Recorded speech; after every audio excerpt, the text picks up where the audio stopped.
시작하기 전에 허락해 주신다면 우리 박필순 산업건설위원장님 1분 정도 잠깐 말씀 듣고, 그래도 이 시민단체 오랫동안 활동하셔가지고 산업건설위원장까지 가기가 쉽지 않은데, 박수로 환영해 주십시오. 네.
네, 감사합니다. 앞으로 시민사회 지원센터 활성화를 위해서 저 힘만으로는 안 되고 오늘 최은지 부의장님 또 박필순 위원장님 여러 의원님들이 또 도움을 주셔야 되니까 많이 힘을 좀 보태주시기 바랍니다. 고맙습니다.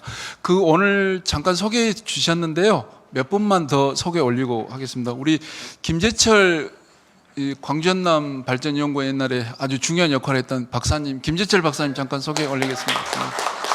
네. 그리고 김미남 전 청와대 행정관님께서도 함께 자리해 주셨습니다. 네. 그 다음에 임동화 광주 시민단체 했습니까? 네, 소개를 못 하셔서. 네. 그 애는 좀 양해해 주시면 고맙겠습니다. 네. 우선 오늘 패널로 함께 해주시고 또 발제를 해주실 분들 잠깐 소개해 드리도록 하겠습니다. 제1 발제를 해주실 정성기 사단법인 사회경제연구원 이사님 소개해 드리겠습니다. 네, 오늘 두 번째 발제를 맡으실 이기훈 광주 시민사회지원센터 센터장님. 네, 두 분의 발제를 듣고서 멋지게 또 여러분에게 토론을 해주실 분 네 분을 소개해 드리겠습니다. 김효경 광주 여성민우회 대표님 함께 오셨습니다. 네. 박미자 광주 마을공동체 네트워크 운영위원장님 함께 하셨습니다. 또 이 분야의 아주 전문가이시죠. 김병환 광주대학교 교수님 오셨습니다. 네. 아마 토론까지 다 듣고 행정에서 또 여러 말씀을 해주실 것 같네요. 선명히 우리 시민소통과장님 함께 해주셨습니다. 네, 그러면 먼저 경과보고부터 먼저 들을까요? 경과보고는 김지원 팀장님께서 해주시겠습니다. 나오시는 동안 여러분 큰 박수로 환영해 주십시오. 네. 반갑습니다, 여러분. 광주 시민사회지원센터의 사업팀장 김지원입니다.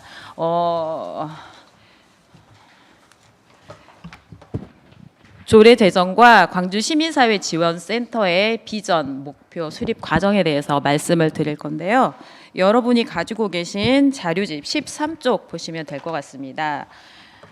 토론의 두 번째 발제에서 이기훈 센터장님이 아마도 이제 이 과정과 또 이 센터 전환 준비 모든 이 로드맵에 대해서 의미를 부여를 해주실 것이기 때문에 저는 이 시간 순서대로 그냥 아주 드라이하게 보고 드리고요.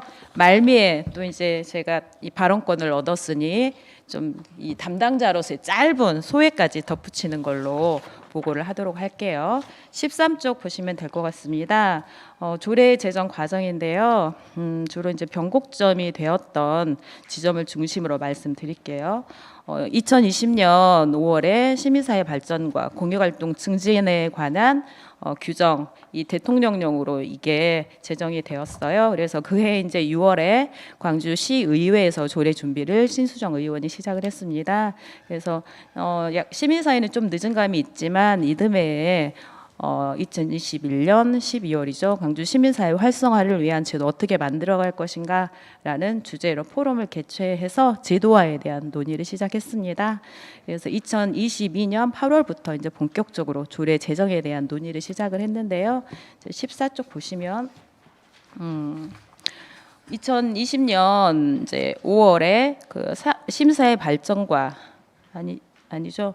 2022년 10월이네요. 10월에 이 시행령이 폐지가 되었습니다. 정권이 바뀌었죠. 그래서 폐지가 되었고 그럼에도 불구하고 이제 광주에서는 계속 조례에 대한 논의가 진행이 되었습니다.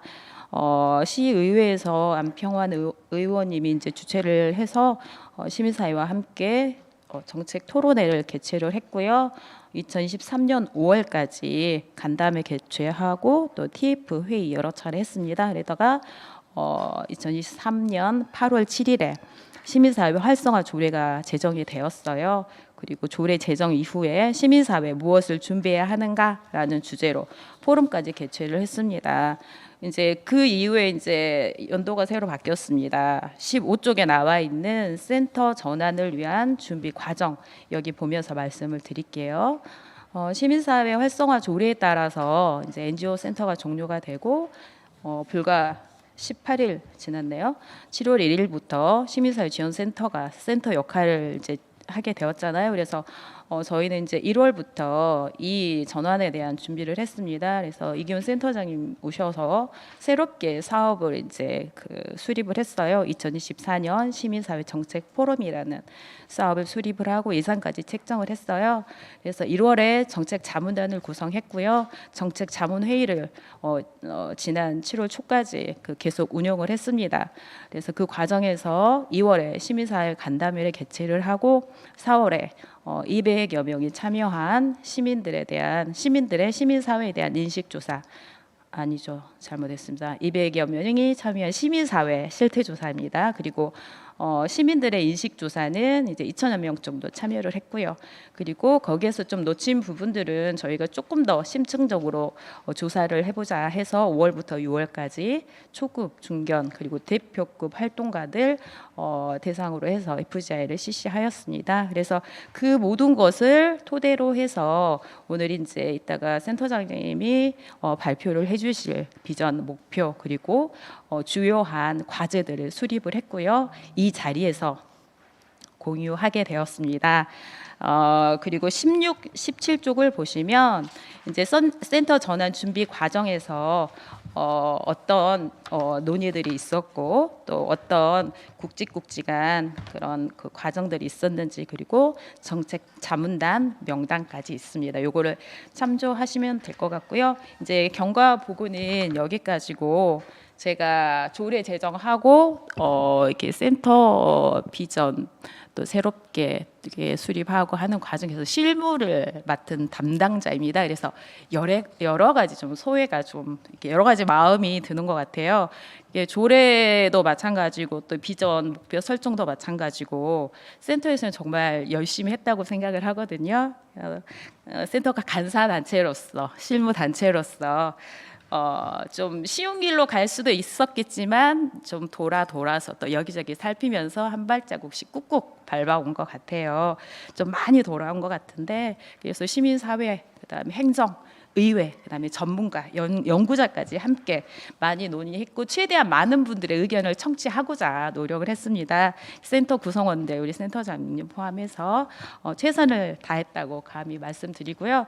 또 이제 올해 이 시민사회 정책 포럼이라는 사업을 진행을 하면서 굉장히 고마운 분들이 있습니다. 굉장히 좀 사심이 가득한 말이긴 한데요. 그 한마디를 좀 덧붙이려고 아까 제가 이 내빈 소개 이렇게 몽독에서 뺐는데 이 김재철 박사님과 정책 자문단 우리 여기 몇 분 계시거든요.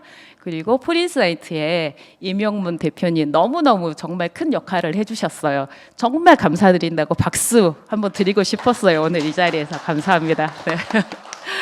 네, 너무 길었는데요. 이상으로 조례 제정과 시민사회 지원센터 비전 목표 수립 과정에 대한 경과 보고를 마치겠습니다. 감사합니다.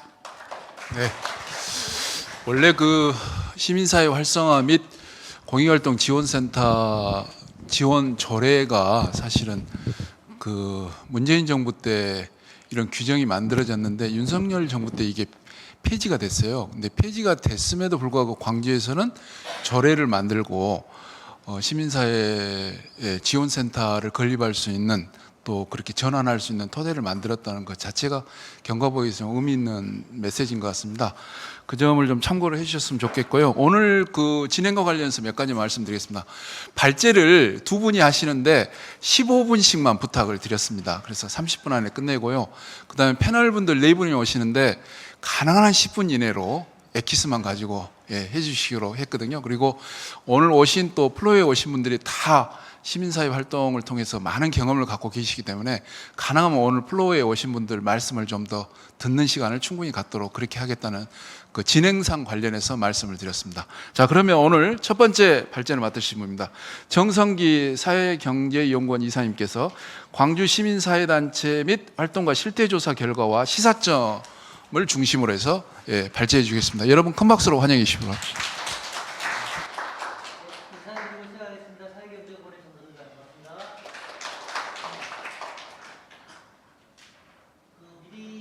아시겠지만은 제가 맡은 부분이 각종 도표라든가 통계, 그래프로 좀 이루어지는 딱딱한 부분입니다.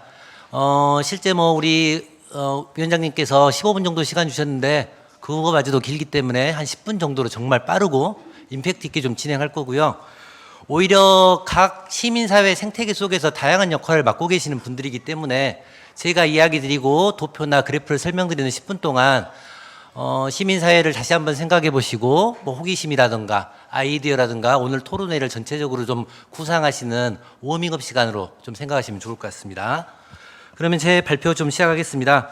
순서는 조사의 개요, 그 다음에 인식조사, 수요조사, FGI까지 3개의 실태조사를 좀 이야기 드리고요. 시사점의 순서로 가겠습니다.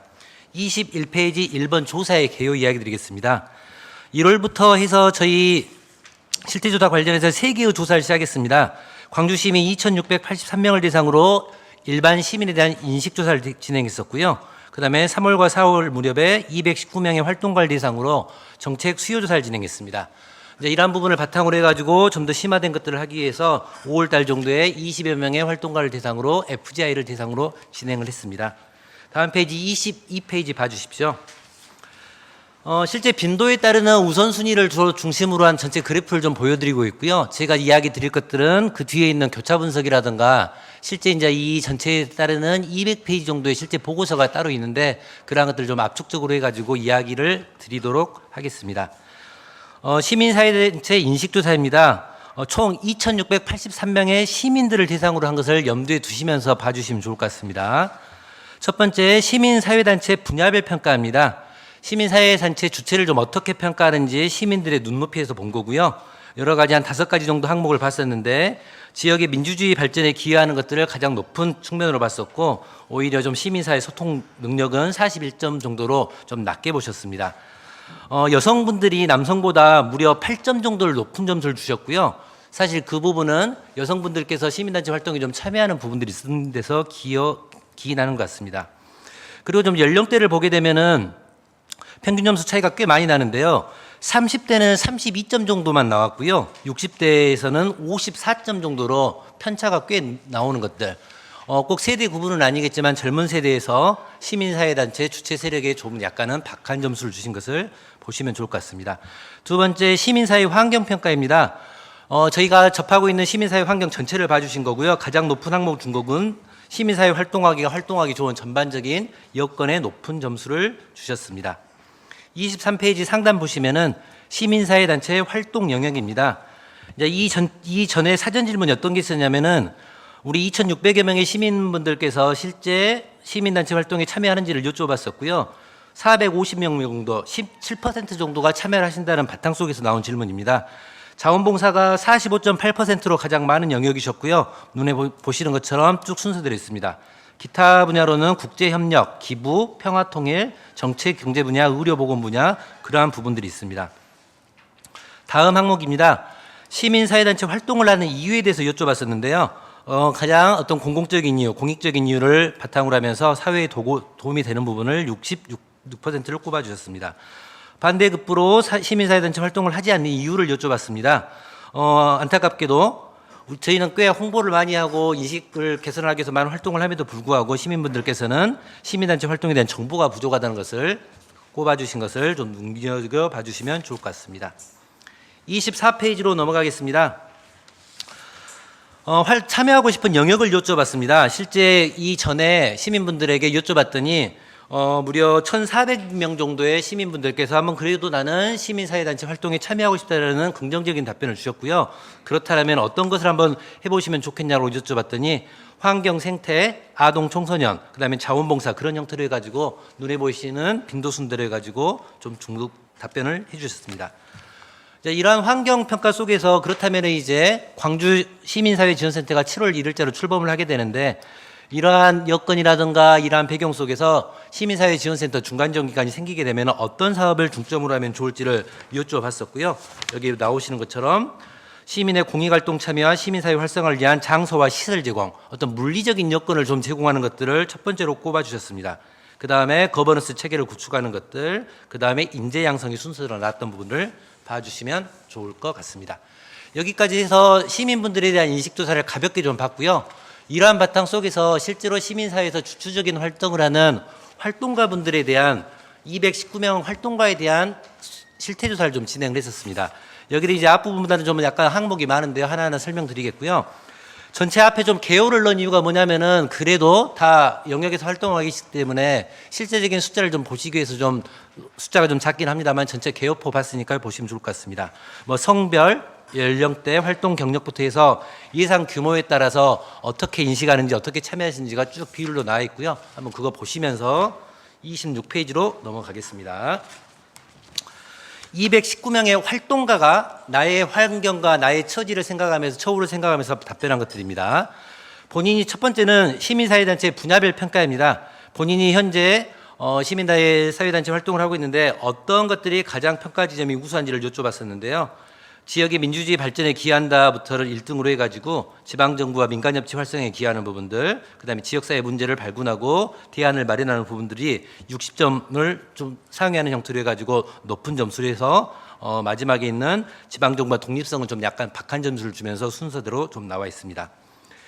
실제 그렇다면 우리 시민사회단체 분들이 어떤 부분에서 어려움을 느끼는지를 여쭤봤습니다. 실제 봤더니 상근활동가의 신규 충원 부분이 가장 어려운 부분은 82점, 무려 82점이 좀 나왔고요. 그 다음에 활동 예산 확보라든가 공간 확보에 대한 부분들, 회원 지지자 확보에 대한 부분들이 좀 나와 있습니다. 실제 이제 이러한 부분들은 나중에 FGI랑 연결되는 부분이 있을 것 같고요. 여기서는 대략의 부분들이 나와 있는데 이 항목들에 대한 것들은 FGI에 나와 있는 실제적인 인터뷰 결과를 보게 되면 이 항목에 따르는 어떤 어려움이 있는지를 좀 더 생생한 목소리로 보실 수 있을 것 같습니다. 27페이지 지역활동가를 위해 필요한 것을 보겠습니다. 지역활동가를 위해 필요한 것은 좀 눈에 띄는 것들이 뭐냐면은 적절한 경제적 보상이 무려 64.8%입니다. 여기서 좀 특이한 게 뭐냐면은 다른 항목 같은 경우는 연령대라든가 성별이라든가 활동 경력에 따라서 앞서거니 뒤서거니 순서가 좀 바뀌었었는데 이 설문 문항은 모든 구분 기준에 대해서 압도적으로 적절한 경제적 보상이 1등으로 나온 부분은 눈여겨봐 주시면 좋을 것 같습니다. 하단에 있는 시민사회단체가 중점적으로 해야 하는 활동입니다. 지역사회의 다양한 문제 해결부터 해가지고요. 마지막에 있는 서비스 공급까지 좀 나와 있는 부분들은 순서적으로 눈으로 쭉 한번 보시면 좋을 것 같습니다. 28페이지 광주 시민사회 평가로 넘어가겠습니다. 이 광주의 시민사회 평가와 그 밑에 있는 과제 같은 경우는 22페이지 부분을 보시면 좀 비교해 보시면 좋을 것 같은데 22페이지에는 일반 시민에 대한 어떤 환경평가와 그 다음에 28페이지는 활동가분들이 느끼는 환경평가를 동일한 걸로 해가지고 좀 측정을 해놨어요. 좀 비교를 해보시면 약간 우선순위가 달라지는 부분을 좀 볼 수 있습니다. 이를테면은 직접 활동하는 주체로서 내지는 시민들이 좀 삼자적인 관점에서 바라보는 관점들이 좀 다르게 되는데 이런 환경을 좀 어떻게 보는지는 비교하셔가지고 보시면 좋을 것 같습니다. 그다음에 28페이지 하단에 있는 시민사회 활성화를 위한 과제로는 이러한 처지를 개선하는 부분부터 해가지고 여러 가지 차이점들이 있는 것들 봐주시면 좋을 것 같습니다. 29페이지로 넘어가겠습니다. 29페이지는 NGO 지원센터 역할의 중요도입니다. 사실 중요도라고 표현해서 약간 항목이 헷갈릴 수 있는데 이를테면은 중간 지원 기관으로서의 역할에 대한 어떤 점수를 좀 매기는 걸로 좀 봐주시면 좋을 것 같습니다. 이 역할을 했으면 한다는 기대사항으로 봐주시면 좋을 것 같고요. 활동가분들께서는 활동가 처우의 개선 방안을 마련하는 것들, 그다음에 지원 방안을 연구하는 것들, 활동가 양성이라든가 그러한 것들을 요구하는 쪽에 상당히 높은 역할, 이러한 것을 해줬으면 좋겠다는데 기대에 대한 것들을 나타내 주셨습니다. 밑에 포트폴리오는 4가지 평면으로 좀 나뉘어져 있고요. 중요도와 만족도를 중심으로 되어 있습니다. 가장 오른쪽 상단에 있는 유지 강화, 이를테면 가장 중요한 일이면서도 기존의 NGO 시민 지원센터가 가장 잘했었던 활동가 양성 및 교육 같은 부분은 유지 강화를 하고요. 밑에 있는 중요도는 꽤 높지만 만족도가 낮았던 활성화 및 지원 방안 연구와 활동가 처우 개선 방안 마련 같은 경우는 만족도 개선을 위해서 좀 더 중점 개선을 해야 되는 형태로 해가지고요. 8가지 정도의 어떤 영역들이 나뉘어져 있는데 어떤 부분에서 좀 하면 좋을지 각 영역에 계신 분들께서 한번 실행 과제 같은 것들도 한번 매치시켜가지고 고민을 해주시면 감사드리겠습니다. 30페이지로 넘어가겠습니다. 30페이지에서는 그렇다면 이제 활동가분들께서 7월 1일자로 바뀌게 되는, 이미 이제 바뀌었죠. 광주시민사회지원센터가 이러한 일을 했으면 좋겠다라고 꼽아달라고 좀 이야기를 드렸습니다. 그랬더니 인재 육성, 그 다음에 거버넌스에 대한 구축들, 그 다음에 지원시설 조성과 운영 부분입니다. 이 부분 역시도 24페이지에 보면은 일반 시민들이 바라본 그 관점과 똑같은 항목을 좀 비교해 놨거든요. 해가지고 같은 항목이기 때문에 24페이지에 있는 그 NGO 시민사회지원센터가 해야 할 사업을 좀 비교해서 봐주시면 좋을 것 같습니다. 도표로는 마지막 항목인 것 같습니다. 그렇다면은 우리 시민사회 생태계가 어떠한 가치 키워드를 가지고 하면 좋을지를 여쭤봤고요. 여러 가지 단어 중에서 중복응당을 허용한 상태에서 좀 여쭤봤더니 나와 있는 것처럼 연대, 소통, 협력, 참여, 자립, 혁신, 뭐 그러한 순서대로 이야기해 주셨습니다. 약간 FGI 것과랑 좀 연관지어서 이야기를 하게 되면은 초급 활동가분들은 연대와 협력의 가치를 약간은 좀 헷갈려하시고 혼동하는 좀 부분이 있었고요.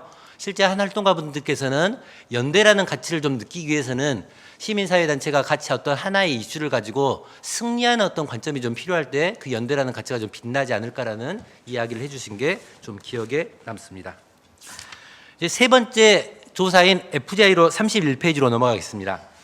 FGI는 20명의 활동가를 대상으로 해서 한 그룹마다 3그룹을 좀 나눴었고요. 각 그룹마다 한 2시간에서 3시간 정도의 심도 있는 인터뷰를 진행하였습니다. 오히려 이제 여기 있는 것들은 쭉 한번 키워드 중심으로 봐주시면 좋을 것 같고요. 뭐 길게 읽진 않겠습니다. 첫 번째는 기존에 광주 NGO 지원센터가 어떠한 역할을 했었고 그 역할에 대한 성과와 한계점을 좀 이야기해달라고 했었습니다. 그리고 그 속에서 겪는 어려움 좀 이야기했었는데 시민사회 내부의 어려움과 그다음에 이걸 극복하기 위한 과제, 그다음에 NGO 지원센터 성과와 한계를 이야기해 주셨는데 참여하셨던 활동가분 중에 한 분께서 그 말을 주셨어요. 이걸 어떤 사이클로 좀 이야기해 주셨는데 시민들과 회원분들의 무관심하다. 그 이유는 이슈를 발굴하고 이슈를 이렇게 전파하는데 어려움을 겪는다. 그 자체가 또 어디서 기인하냐면은 열악한 재정에서 또 기인하지 않느냐.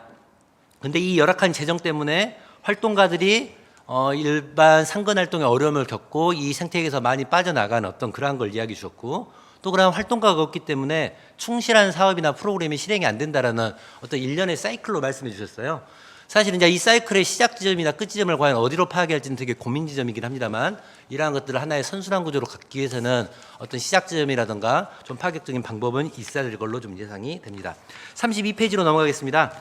32페이지는 그렇다면 이제 NGO 광주 시민사회지원센터로 이제 바뀌게 되는데 이 NG 시민사회지원센터는 어떤 과제와 역할을 가지면 좋을지를 좀 여쭤봤습니다. 키워드로 그냥 좀 이야기 드리겠습니다. 전문성, 그 다음에 역량 강화를 위한 교육, 재정 확보, 소통과 연대 사업, 그 다음에 중간 지원 지역에서 충실한 역할과 거기에 따르는 강화, 그러한 것들을 좀 이야기해 주셨습니다. 이 33페이지 시사점으로 좀 넘어가겠습니다. 시사점은 현재 정책자문단 8분과 전문기관 폴 인사이트를 중심으로 해가지고 간단하게 뽑은 거고요.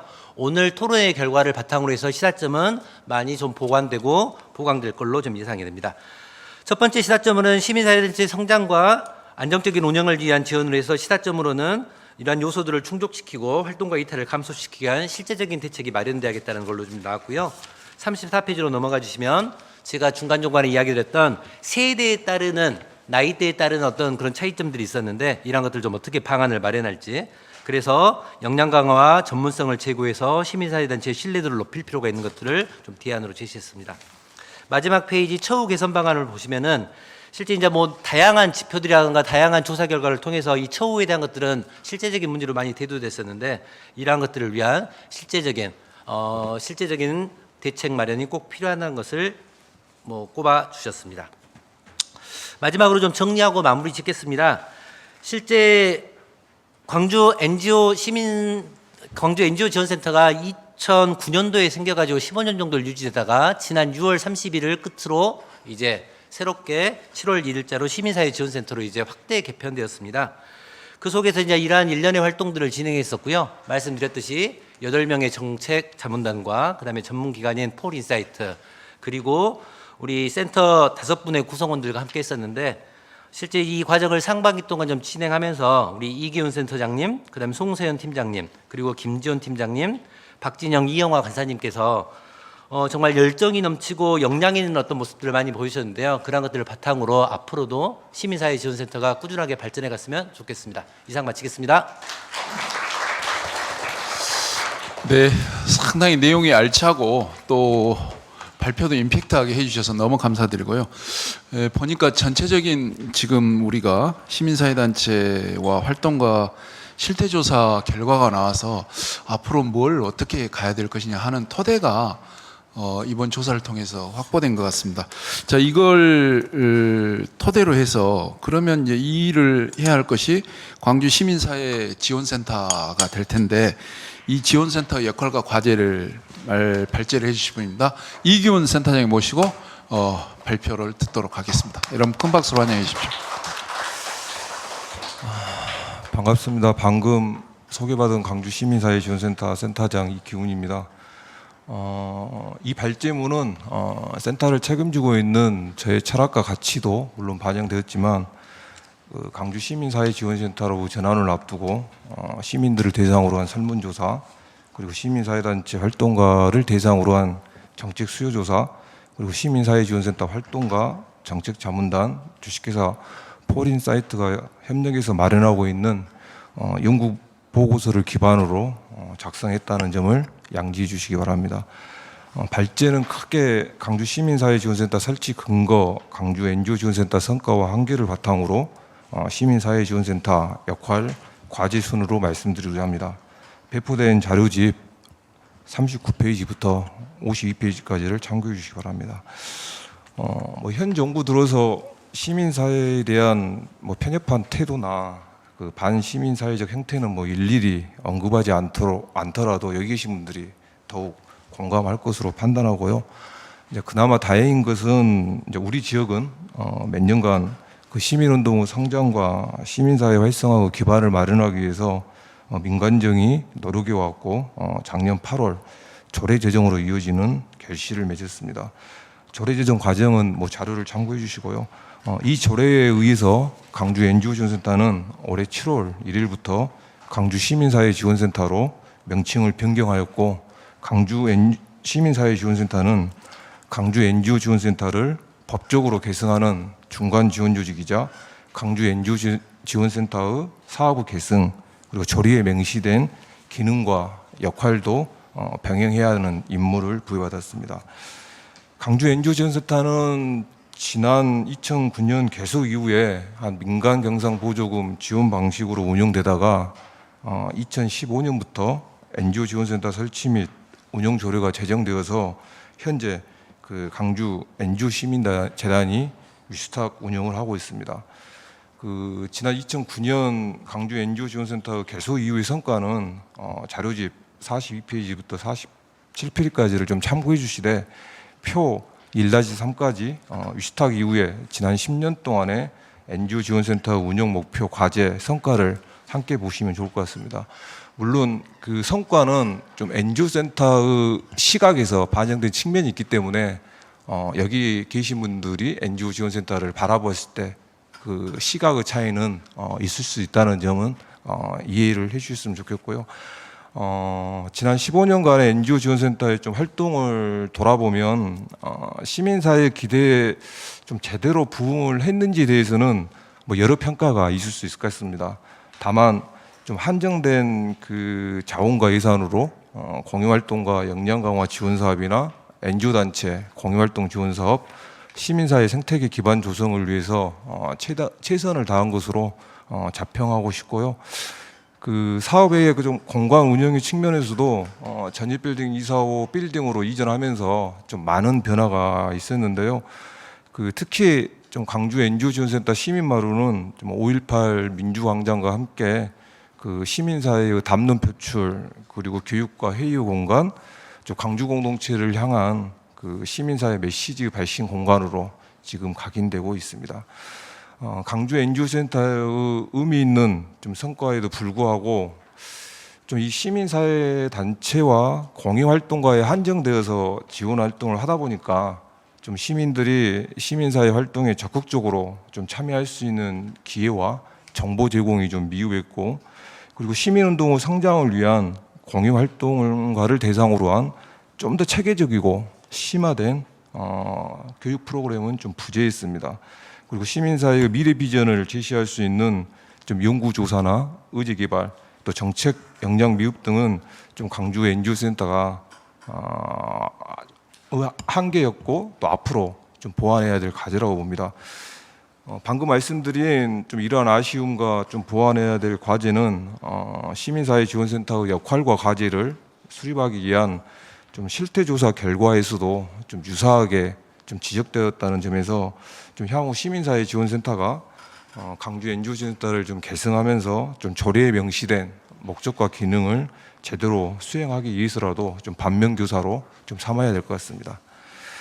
마지막으로 시민사회 지원센터의 역할과 과제에 대해서 말씀드리겠습니다. 광주 NGO 지원센터는 설립 이후에 주로 NGO 단체와 활동가를 대상으로 좀 중간 조직의 역할을 수행해 왔지만 좀 급격하게 좀 변화하고 있는 시민사회의 지형이나 또 지방 행정의 환경 변화에 좀 따라가지 못한 측면도 좀 냉정하게 인정해야 할 것 같습니다. 무엇보다도 작년 8월 제정된 조례 21조 센터 기능에서도 확인할 수 있듯이 기존의 NGO만의 관심 영역에서 좀 시민사회 전반으로 사업 확장이 좀 필요성이 좀 제기되어서 좀 새로운 비전 체계를 바탕으로 센터의 역할과 과제에 대한 좀 재정립의 그 필요성이 좀 제기되었고, 이러한 과정은 좀 모두의 경과 보고에서도 좀 공유한 것으로 가름하겠습니다. 시민사회 단체의 좀 비전 체계 그리고 목표별 주요 추진 과제, 좀 추진 과제별 로드맵을 좀 중심으로 말씀드리겠습니다. 먼저 시민사회 단체 비전은 센터의 설립 목적과 지향점이 좀 명확하게 드러나야 되고, 좀 광주라는 도시에서의 중간 조직의 유상과 역할이 좀 선명하게 나타나야 된다는 측면에서 좀 지속 가능한 시민사회 그 활력 넘치는 광주 공동체로 설정했고요. 그 미션은 실제 지속 가능한 시민사회를 만들기 위해서는 가장 중요한 게 시민운동 역량 강화라는 관점에서 좀 접근했습니다. 그래서 시민운동 역량 강화와 시민들의 공익적 활동의 수요에 대응하고 좀 이를 통해서 시민사회 전체의 역량 강화로 좀 이어지면서 시민들이 공익적 가치에 대해서 좀 더 좀 인식들이 폭넓게 좀 확대되는 게 좀 필요하다는 생각이 들었고, 이를 적극적으로 지원하는 게 중간 조직의 역할이라는 생각이 들었습니다. 그래서 미션은 시민운동 역량 강화와 공익적 가치 확산의 허브로 들었고요. 핵심 가치는 아까 실태조사 결과하고도 약간 다르게 좀 정리를 했는데, 이 실태조사는 실질적으로 활동가들이 중심으로 제기한 내용이고, 저희가 이 비전 체계에서 고민했던 핵심 가치는 시민들의 수요와 이해 요구 그리고 활동가들의 고민, 생각들을 종합적으로 고려했다는 측면을 말씀을 드리고요. 참여, 소통, 연대, 연계 이 네 가지를 핵심 가치로 설정했습니다. 이 비전 미션 핵심 가치의 바탕하에 3개의 목표와 13개의 핵심 그 추진 과제를 설정했는데요. 3개의 목표는 그 시민 공익활동 참여 확대, 시민사회 조직 역량 강화, 지속 가능한 시민사회 생태계 조성을 이 3대 목표로 설정했습니다. 물론 기존의 광주 NGO 센터와 중복되는 측면도 있고 또 새롭게 좀 신설되는 측면도 있는데, 이 부분은 제가 말씀드린 것처럼 기존의 광주 NGO 센터가 추구하는 그 목표와 그 시민사회지원센터가 앞으로 추구해야 될 지향점과 방향의 차이점으로서 좀 출발한 것으로 이해를 해주시면 좋겠습니다. 이런 3대 목표를 실현하기 위한 이제 주요 추진 과제, 즉 핵심 사업은 총 13가지로 좀 설정했습니다. 먼저 시민의 공익활동 참여 확대를 위해서 저희가 가장 앞으로 역점을 두고 추진할 게 그 시민 공익활동, 즉 민주시민 교육을 전면적으로 추진하는 겁니다. 이 민주시민 교육은 그 시민이 기획 참여 운영을 바탕으로 실제 이를 통해서 시민들의 민주의식 함양, 그리고 시민들의 공익활동에 대한 이해와 공익단체와의 연결을 촉진하는 것입니다. 그동안의 민주시민교육이 교육 자체에 방점을 두었다고 하면 저희 시민사회단체가 추구하고자 하는 민주시민교육은 교육에 멈추는 게 아니라 교육과 실천을 연계하고 실제 이 민주시민교육을 통해서 성장된 주체들이 시민사회단체 참여해서 활동을 하고 이런 과정이 시민운동의 성장으로 이어질 수 있도록 선순환 체계를 좀 구축하려고 합니다. 이외에도 공유활동 상담소나 뭐 공유활동 커뮤니티 그리고 공유활동 캠페인은 시민 공유활동 참여 확대를 하는 데 있어서 함께 병행해서 추진할 계획입니다. 두 번째로 시민사회 조직 역량 강화와 관련해서는 크게 지금 5가지 정도 지금 추진할 생각인데요. 뭐 실태 조사에서도 제시되었지만 NGO 활동가를 대상으로 한 그 교육 그리고 이를 통한 NGO 상장 지원, 이건 시민사회지원센터로 NGO 지원센터가 변경되었다 하더라도 실제 놓치지 말고 추진해야 될 사업이라는 생각이 들고요. 여기서 저희가 좀 더 강조하고자 하는 것은 그 실질적으로 그동안의 NGO 활동가를 성장시키기 위한 교육 프로그램이나 사업들이 좀 일회성, 단발성으로 끝났다라고 하면 이걸 좀 더 체계화하고 좀 내실화시켜서 초급 활동가, 중간 활동가, 리더 학교 이렇게 세분화시켜서 좀 연초에 그 뭐 대학의 입시 요강처럼 전체적으로 내용을 공유해서 좀 더 이렇게 시민사회단체 활동가들이 적극적으로 좀 참여할 수 있는 그런 내용들을 지금 준비할 생각이고요. 그 여기서 추가로 했던 이제 비영리 공유활동 지원 컨설팅 사업은 그 강주에 한 200여 개의 비영리 공유활동 단체가 지금 매년 강주시로부터 보조금을 받아서 사업을 수행하고 있는데 이 사업에 대한 그 유의미성에도 불구하고 이게 지금 제대로 진행되고 있는데 대한 평가 그리고 이 사업을 통해서 지역 시민사회가 얼마나 변화되고 있는지에 대한 뭐 성과 지표나 이러한 것들이 좀 많이 부족했던 게 사실입니다. 근데 분명 이 사업에 참여하고 있는 지역의 200개 시민사회단체 활동은 지역 공동체를 위한 조금 더 나은 방향으로 활동을 하고 있는 것이 좀 사실이거든요. 그래서 이러한 것들을 좀 더 시민사회단체가 경영 운영 컨설팅 측면에서 좀 더 적극적으로 좀 지원을 해서 이 사업이 좀 본래의 취지와 목적대로 갈 수 있도록 할 생각입니다. 그리고 민간협치협의회 공동사무부는 지금 당장 저희가 하겠다는 게 아니라 실제 이제 민간협치회는 앞으로 강주 공동체를 좀 더 나은 방향으로 진전시키는 데 있어서 반드시 그 함께 가야 될 시정의 핵심 구동 원리 중에 하나입니다. 그래서 실질적으로 민간협치가 활성화되기 위해서는 행정의 역할도 중요하지만 민이 본래의 역할을 좀 강화시켜서 실제 이 민간협치 활성화에 좀 촉진자의 역할을 통해서 민간협치 협의회 내실화를 하는 게 굉장히 좀 중요하다고 좀 판단해서 그동안에는 행정 중심의 민간협치 지원 그 사업이나 프로그램을 가동했다라고 하면 좀 중간 지원 조직인 센터가 같이 맞물려서 함께 좀 민간협치를 좀 활성화시키기 위한 역할을 좀 노력하고자 합니다. 그리고 지속 가능한 시민사회 생태계 조성 사업은 크게 4가지로 잡았는데요.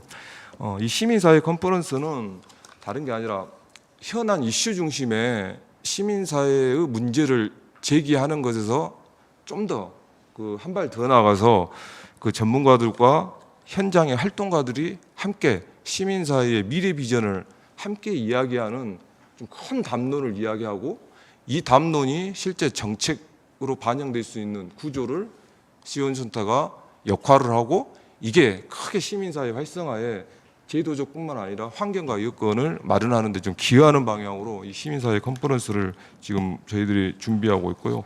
이 시민사 운동사 아카이브는 그동안에 이제 공유활동 아카이브 사업으로 좀 진행되어 왔지만 시민 운동이 지금 본계가 된 지가 한 30년 이상 되었는데요.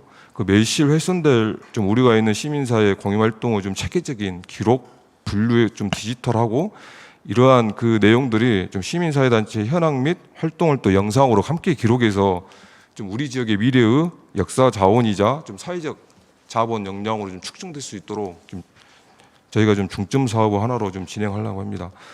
이제 시민사회 박람회 페스티벌은 올해 처음으로 시도하는 건데요. 그 뭐 여기 자료에 나와 있는 것처럼 시민사회와 시민이 함께 사회 변화를 위해 필요한 다양한 정보와 자원을 공유하며 이를 통해 시민들이 공유 활동의 필요성과 방법을 이해하고 직접 참여할 수 있는 기회를 제공하고자 하는 겁니다. 그래서 이 시민동서 아카이브와 시민사회 박람회는 별도로 떨어져 있는 게 아니라 그 시민과 시민사회를 이어주고 좀 단체 간 교류와 연대를 활성화하고 촉진화시킬 수 있는 온 오프라인 상의 중요한 저희 센터의 사업으로 지금 생각하고 있습니다. 추진 과제 관련해서는 지금 현재 이 13개 그 주요 사업은 기진행되는 사업도 있고 올해 준비해서 내년부터 좀 추진하는 사업도 있고 전체적으로 저희가 지금 시민사회단체가 새롭게 출발하면서 유습탁 기간이 3년인데 이 3년 내에 이 13개의 추진 과제를 최소한의 좀 틀을 만들고 합니다. 기존에 진행했던 사업은 좀 더 내실화를 기하고 새롭게 출발하는 사업은 기반을 마련하는데 이 3년 동안 저 센터가 역량을 집중을 좀 하려고 합니다. 마지막으로 제 그 발제문은 한번 이 문장을 읽는 것으로 좀 가름하고자 합니다. 그 세상의 변화에는 늘 시민사회단체와 공유활동가가 있습니다.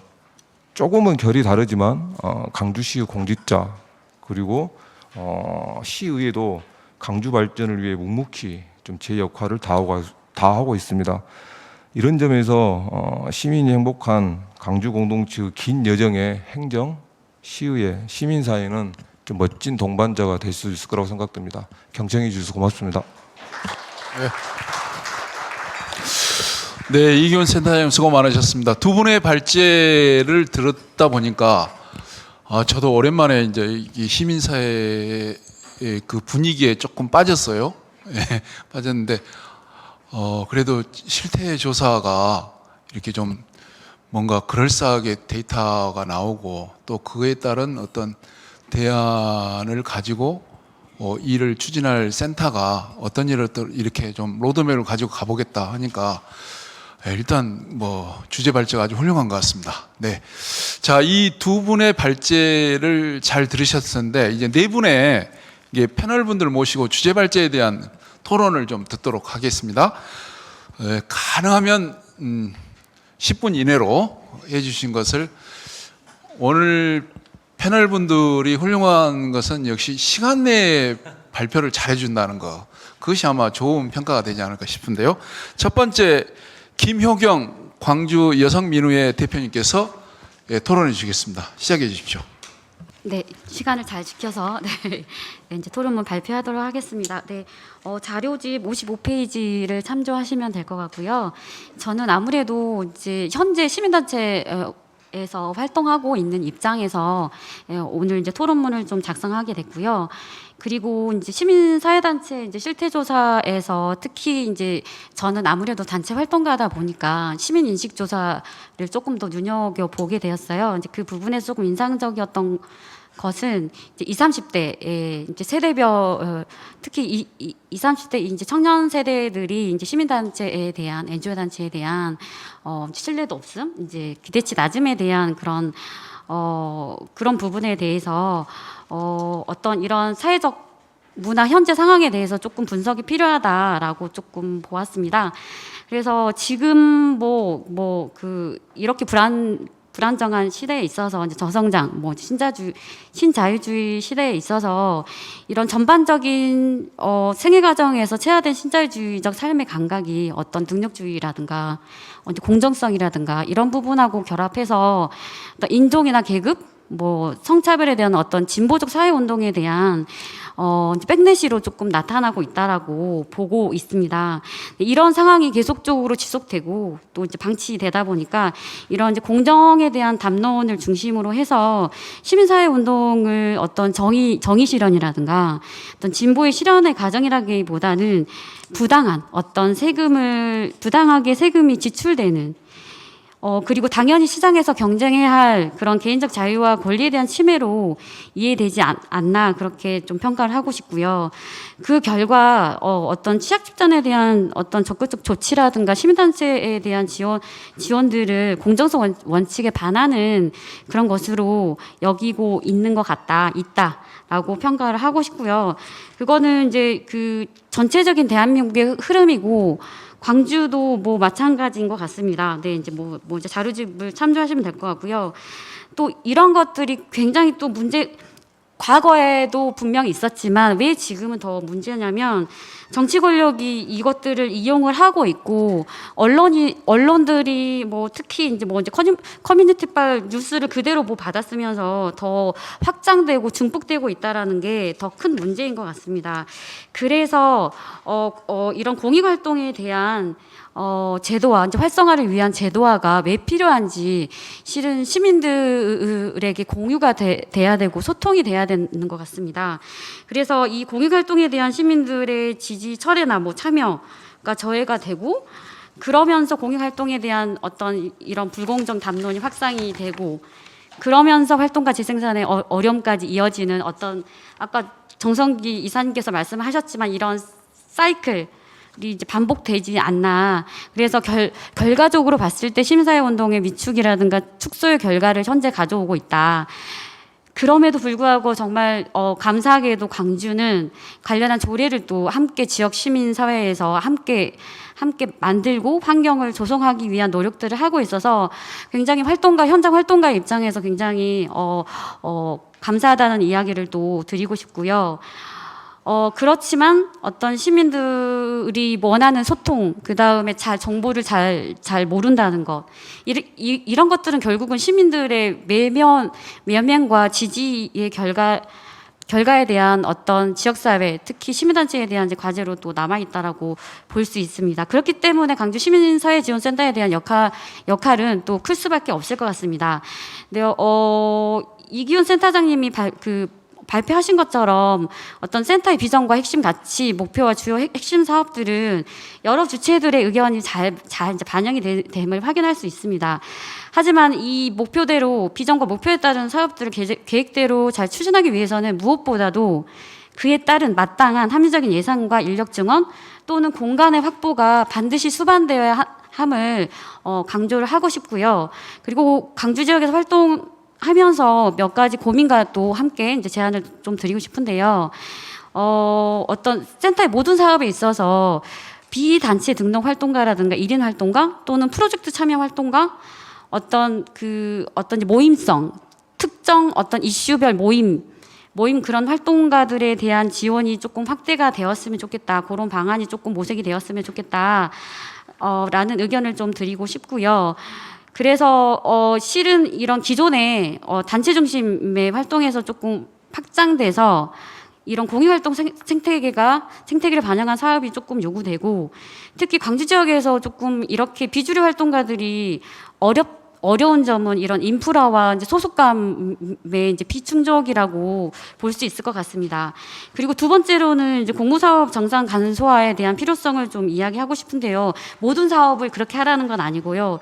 물론 예산의 투명성과 공정성을 위해서는 당연히 어떤 공모 절차와 결과 보고서 제출은 매우 중요합니다.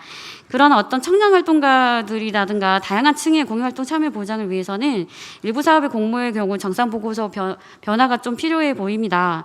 예를 들어서 어떤 이제 전주에 있는 이제 성평등 전주라는 이 이제 사회혁신 거점 공간은 청년활동 지원 사업 결과 보고서를 회계 같은 경우는 영수증만 좀 첨부를 하고 매월 활동 보고서를 함께 이제 공유하는 정도로 그렇게 정산을 대체한 바 있고 지금 NGO 센터가 지금도 진행하고 있고 앞으로도 계획 중인 이제 그 활동가 맞춤형 성장 지원 사업도 어떻게 보면 좋은 예라고 또 볼 수 있을 것 같습니다. 그리고 마지막으로 저희 이제 활동가 설문조사에서 가장 많이 나왔고 여기 계신 모든 분들이 다 이제 공감을 하시겠지만 이런 지속 가능한 시민사회 생태계 조성을 위해서는 시민들의 참여 그리고 재정 확보 그리고 조직 문화 개선이라고 보여집니다. 이는 결과적으로 활동가 재생산하고도 연결되어집니다. 이제 다양한 사업 중에서 우선 예를 들어보자면 시민사회 박람회 같은 경우는 이제 광주에 그동안에 어떤 소통에 대한 이제 구제가 있었다면 광주 시민사회 활동가 이슈가 시민들에게 잘 공유가 되고 필요성이 인식이 돼야 되고 공감이 돼야 돼서 그런 계기가 될 수 있겠다 기대가 됩니다. 하지만 이런 단회성 행사가 갖는 한계가 분명히 있기 때문에 지속성이 필요하다. 그렇기 때문에 조금 더 요청드리고 싶은 거는 반드시 물론 공간과 예산, 인력이 이제 확보가 되어야겠지만 어떤 시민사회 활동, 광주 지역의 시민사회 5.18 외의 시민사회 운동에 대한 그런 아카이브 아까도 말씀하셨지만 그 아카이브가 시민들에게 잘 전달이 돼야 됩니다. 물론 홈페이지나 뭐 SNS 공간에서도 잘 전달될 수 있겠지만 어떤 이런 홍보와 교육이 필요한데 요게 예를 들면 지금 뭐 245 전일 빌딩이라든가 5.18 기록관들 주말이나 되게 많이 참여를 5.18 말고도 되게 많이 프로그램들을 참여하고 있는데 그 센터도 그 이제 전일 빌딩 내에 있기 때문에 그것과 조금 연계를 해서 그러려면은 주말 운영이라든가 이런 것들이 조금 담보가 되어야 합니다. 그래서 그때 광주 시민사회 운동이 좀 잘 홍보가 됐으면 좋겠다. 그거는 이제 제안을 조금 드리고 싶고요. 그리고 가장 중요한 거는 단체 활동비 마련인 것 같습니다. 마지막으로 어떤 굉장한 노력들을 하고 있습니다. 시민단체들도 노력을 하고 있는데 이 어려움이 각자 생존하기 어려운 분명한 사회적 배경이 있다. 그렇기 때문에 센터의 법인격인 어떤 광주 재단이 있잖아요. 법인의 재단에 대한 어떤 공익 활동을 지원하는 기금 조성이라든가 센터가 하지 못하는 그런 역할에 대해서 조금 논의가 좀 확장됐으면 좋겠다. 예를 들어서 뭐 시민사회 활성화 기금이라든가 뭐 다양한 그런 기금 모금을 할 수 있는 거잖아요. 그리고 또한 아무래도 수탁 기관이기 때문에 센터가 이후로는 센터의 안정성과 독립성이 좀 보장되기 위한 재단의 법인의 이제 역할도 조금 이후로는 고민을 좀 함께 만들어 했으면 좋겠다. 그리고 정말 마지막인데요. 그 활동가 조사에 있어서 특히 이제 청년 활동가 이제 그 신입 활동가, 신규 활동가 이제 재생산이 어렵다라고 했을 때 저는 이런 전반적인 이제 조직 문화도 굉장히 중요하다라고 생각합니다. 조직 문화는 그 자신의 노동 환경이기도 하지만 모든 것들을 하는 일이라든가 이런 것들을 모든 것들을 하는 그런 활동에 있어서 저희가 일단 평등한 조직 문화를 앞장서서 만들어 나가야 되고 그게 진보라고 생각을 하고 마지막으로 저도 하고 싶은 말은 익숙한 것을 낯설게 보는 것 또는 말할 수 있는 공간을 함께 만들어 가는 것부터 시작해봤으면 좋겠다. 네, 그게 바로 진보고 우리 공동체에서 함께 시작했으면 좋겠습니다. 네, 이상입니다. 네, 큰 박수로 환영해 주십시오. 김영 대표님 수고 많으셨습니다. 이기훈 센터장께서 말씀하신 비전과 핵심 가치를 실현하기 위해서는 예산 확보, 또 인력 충원, 공간 확보가 수반돼야 된다 하는 말씀하시면서 지속 가능한 시민사회 생태계 조성을 위해서 시민의 참여, 또 재원 확보, 시민사회 조직문화 개선, 활동과 재생산 등을 주요하게 말씀을 해주셨던 것 같습니다. 수고 많으셨고요. 두 번째 패널입니다. 박미자 광주 마을공동체 네트워크 운영위원님께서 두 번째 토론해 주시겠습니다. 시작해 주십시오. 네, 반갑습니다. 방금 소개받은 광주마을 공동체 운영위원장 박미자입니다. 지금 1월부터 제가 알기로 굉장히 많은 그런 노력과 시간을 들여서 오늘 이 토론회가 지금 준비된 걸로 알고 있습니다. 물론 새로운 조직이 변화되면서 어떻게 가야 할 것인가에 대한 고민은 누구나 있겠지만 그래도 나름대로 열심히 준비해 주신 우리 시민사회 지원단체 센터장님과 또 관계자분들께 먼저 감사의 말씀 드리고요. 지역사회는 운명 공동체라고 생각을 합니다. 물론 시민사회 단체 단체의 어떤 선을 긋거나 어느 영역을 정하는 것이 아니라 운명 공동체로서 모두 함께 고민하고 풀어가야 할 문제에 대한 고민이 오늘 이 자리가 아닌가 싶기도 하고요. 특히 이제 오늘 같은 이 시간이 사회적 자본을 쌓아가는 그런 시간이라고 생각해서 너무 많은 것들을 쏟아내다 보면 여백이 없으면 앞으로 나아갈 때 너무너무 고되지 않을까 하는 걱정이 듭니다. 그래서 오늘 이 자리에서 논의되는 것 중에 그나마 앞으로 사회단 시민 지원센터가 갈 수 있는 일 중에 좀 여백을 남겨놓고 그 여백에 또 다른 새로운 걸 좀 채워넣을 수 있는 그런 공간이 좀 있었으면 하는 바람으로 토론을 시작하도록 하겠습니다. 저의 토론문은 61페이지부터 시작이 되어 있고요. 먼저 이제 시민운동에 대한 간단한 멘트와 특히 이제 중간 지원 조직인 NGO 센터가 공익을 추구하는 자발적인 결사체로 시민운동과 시민단체 그리고 행정의 가구 역할을 그동안 꾸준히 해왔다고 생각을 합니다.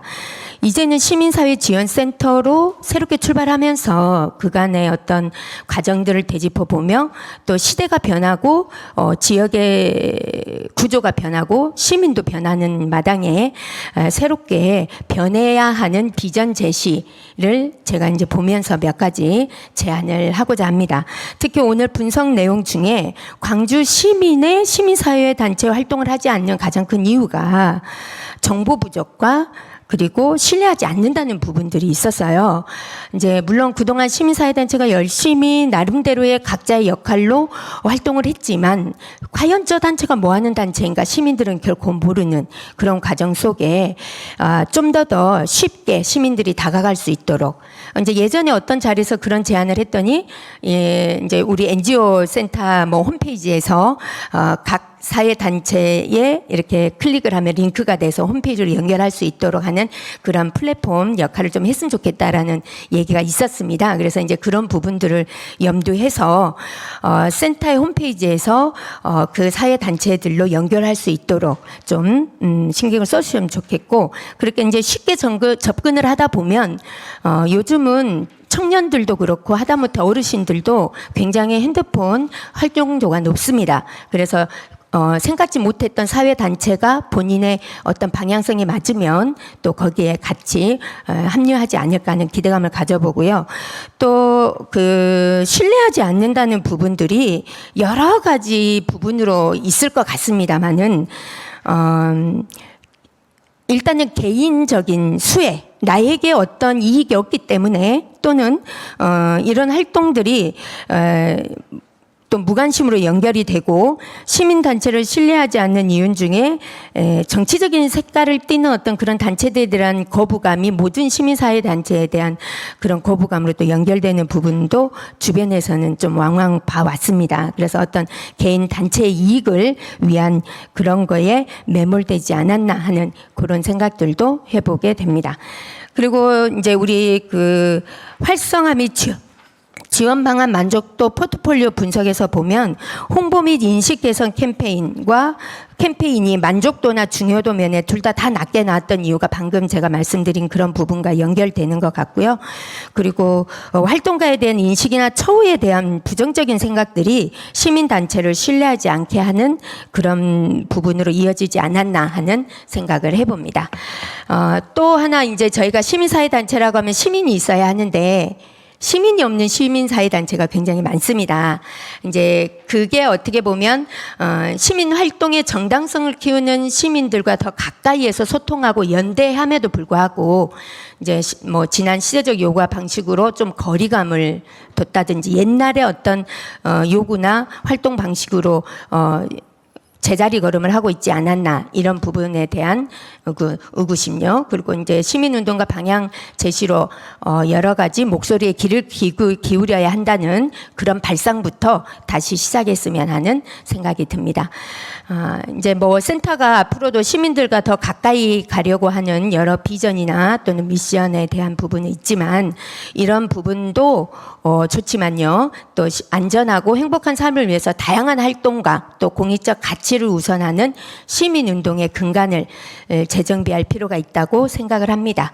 그래서 저희들 같이 마을 활동가 또는 마을 공동체의 뿔뿔이 시민단체를 발굴하고 또 거기에 대해 또 지원을 하면서 함께 만들어가고 함께 가는 어떤 이런 시선을 좀 아래로 좀 내려봤으면, 굉장히 시민사회단체 하면 거국적이고 뭔가 이상적이고 어떤 목표지향적인 그런 방법의 활동들이 떠오르거든요. 근데 저희 같이 이렇게 마을 활동하는 사람들이 우리가 시민사회 단체인가? 라는 고민부터 하게 되더라고요. 그래서 이런 부분들에 있어서도 좀 더 시민들과 밀접하게 관계를 가져주셨으면 좋겠습니다.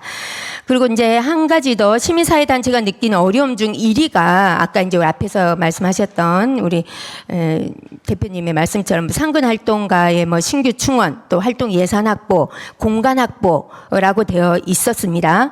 뭐 교육이나 이런 것들로 인해 활동가 양성은 충원이 되겠지만 예산 확보는 회원들의 회비로 운영되는 단체면 굉장히 절실하게 필요한 부분이고요.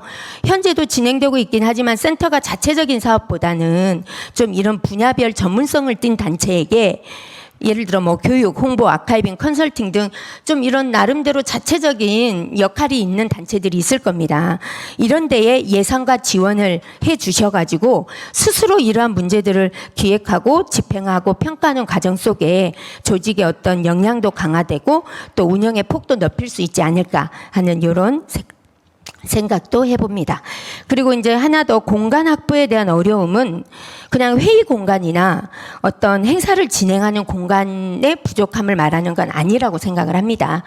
단체별로 활동 공간에 대한 부분, 아까 임대료라든지 또는 뭐 인건비라든지 이러한 부분들에 대한 예산 확보는 그 활동 단위의 개별적인 어떤 너희들의 이 몫이다라고 치부하기에는 시민사회단체의 열악한 환경들이 너무도 활동가들에게 그 짐을 지워주지 않나. 그래서 시민사회지원센터가 좀 체계적으로 이러한 공간이라든지 또는 활동하는 활동가들에 대한 지원들에 대한 깊은 고민들을 단체와 함께 해줬으면 하는 그런 바람들을 가지고 제가 토론문에 한번 적어봤습니다. 자, 그래서 센터가 비전과 미션을 충실히 수행하기 위해서 두 가지 제안 중에 이제 제가 했던 말들 속에 지속 가능성을 확보하기 위해서는 지역 활동가에 대한 필요를 채워가는 것이다의 모든 지금까지 제가 했던 내용들이 들어있는 것 같습니다. 적절한 경제적인 보상과 또 복지 그리고 이러한 것들이 센터가 좀 적극적으로 시스템과 제도로 보호할 수 있는 부분들을 좀 고민해 주셨으면 하고요.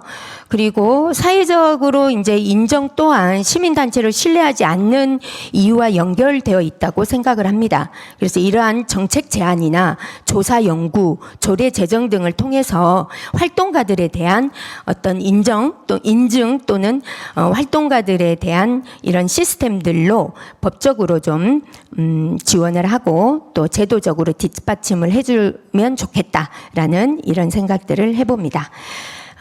그리고 두 번째로는 지속 가능한 생태계 구축을 위해 단체들 간의 긴밀한 네트워크와 협력을 필요로 한다. 일명 따로 또 같이라는 시민운동으로 우리가 나아갔으면 하는 걸 좀 제안하고 싶은데요.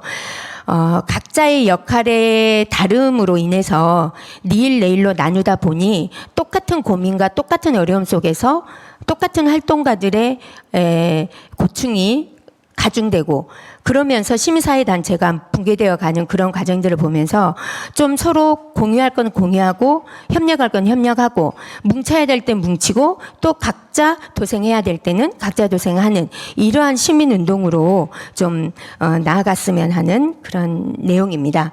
그리고 센터는 현장의 목소리에 귀를 기울이고 열악한 환경 속에서도 지역사회의 역할을 충실히 하기 위해 많은 노력과 또 시민사회단체들이 안정적으로 활동할 활동할 수 있도록 든든한 지원군이 되어주셨으면 좋겠고요.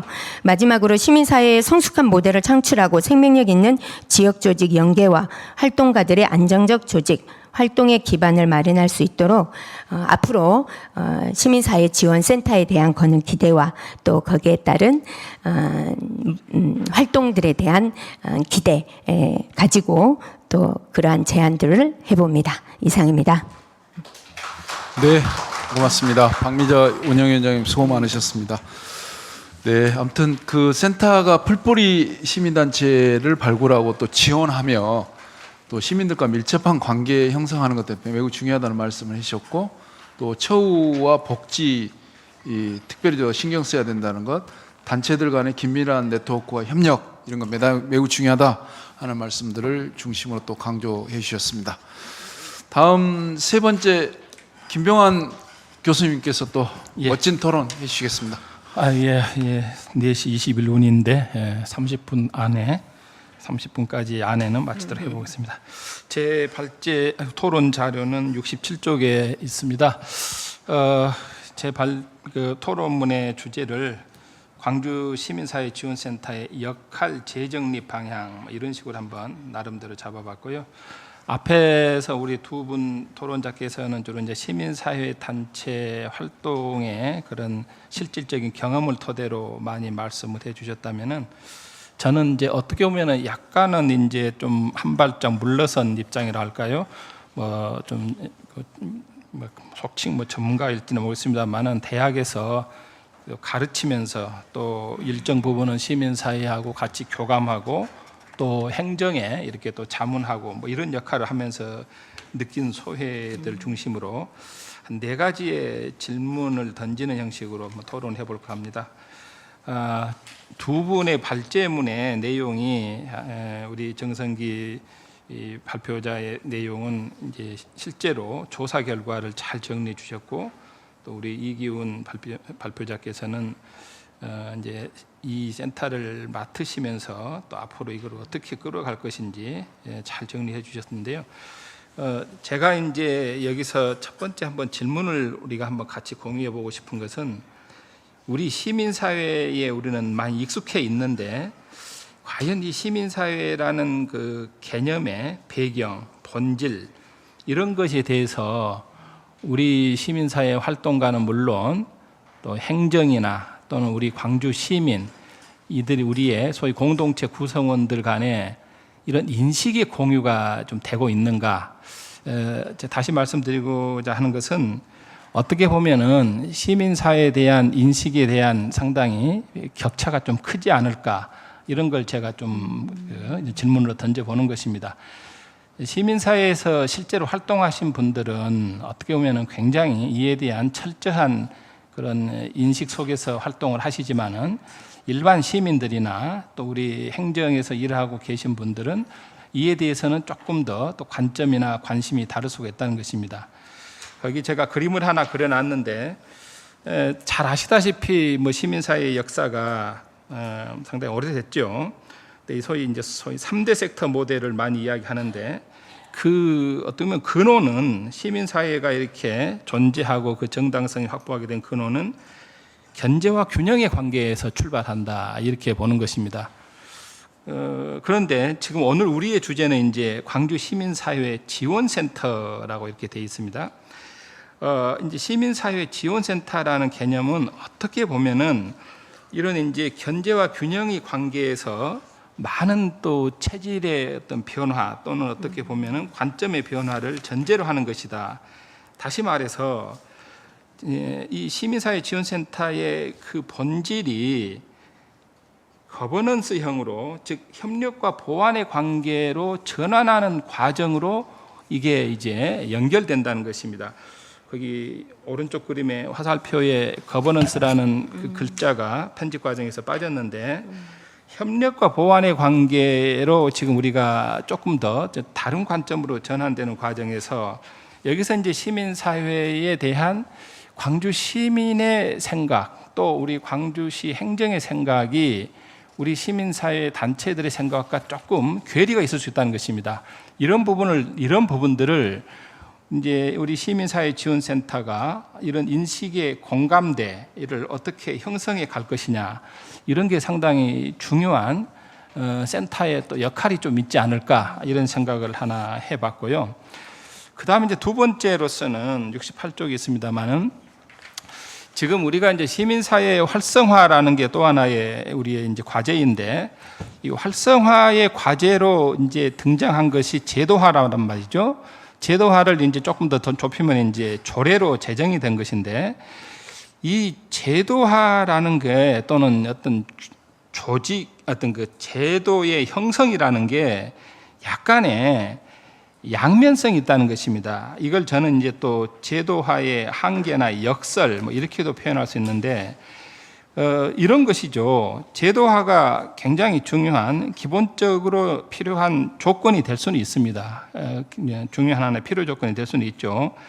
그런데 우리는 이제 이런 또 제도화에 좀 익숙해지다 보면은 거기서 이제 나아갈 방향을 또 잘 못 찾아버리는, 이것이 하나의 이제 충분 조건은 아닌데, 뭔가 이게 제도가 우리를 보장해 준다라는 약간의 그런 좀 느슨해지는, 그래서 그런 것이 이제 우리 시민사회의 형식화 또는 관행화로 잘못 이게 이제 매몰될 수 있는 이런 현상들에 경계를 해야 되는데, 우리 이제 시민사회 지원센터가 이게 굉장히 저는 조심해야 될 부분이다 봅니다.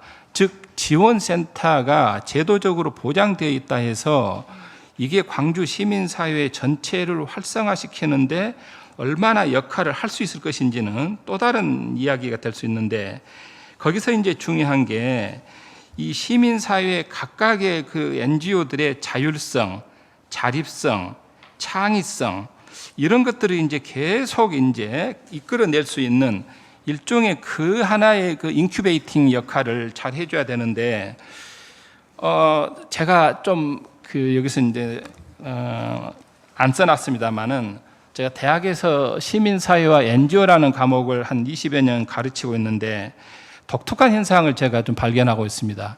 우리 학생들에게 제가 이제 봄학기, 가을학기 두 번 다 가르치는데 과제를 꼭 줍니다. 과제 중에 하나가 뭐냐 그러면은, 하나의 NGO 단체를 선정해가지고 반드시 방문해서 대화해보고 질문해보고 그 결과를 보고서로 내라, 이렇게 했는데, 여기서 제가 꼭 말씀드리고 싶은 게 이런 게 있습니다. 광주 NGO들이, 이건 좀 조심스럽습니다만은 상당히 안정되고 좀 상당히 거대화된 NGO도 있고, 굉장히 열악한, 굉장히 운영도 힘든 이런 NGO들이, 다시 말해서 NGO의 또 나름대로의 부익부 빈익빈 현상이 상당히 강합니다. 그러다 보니까 문제는 어디에 생기냐 그러면은, 적절한 활동을 하는 NGO들은요, 학생들에게 굉장히 적극적으로 호응도 하고 답변도 잘해줍니다. 제일 문제가 뭐냐? 거대 NGO들의 관료화된 모습입니다. 거대 NGO들이, 학생들이 그런 이야기를 합니다. 방문하겠습니다 그러면 바쁘니까 오지 말한다는 것입니다. 바쁘다 이거예요. 할 일이 많다는 거예요.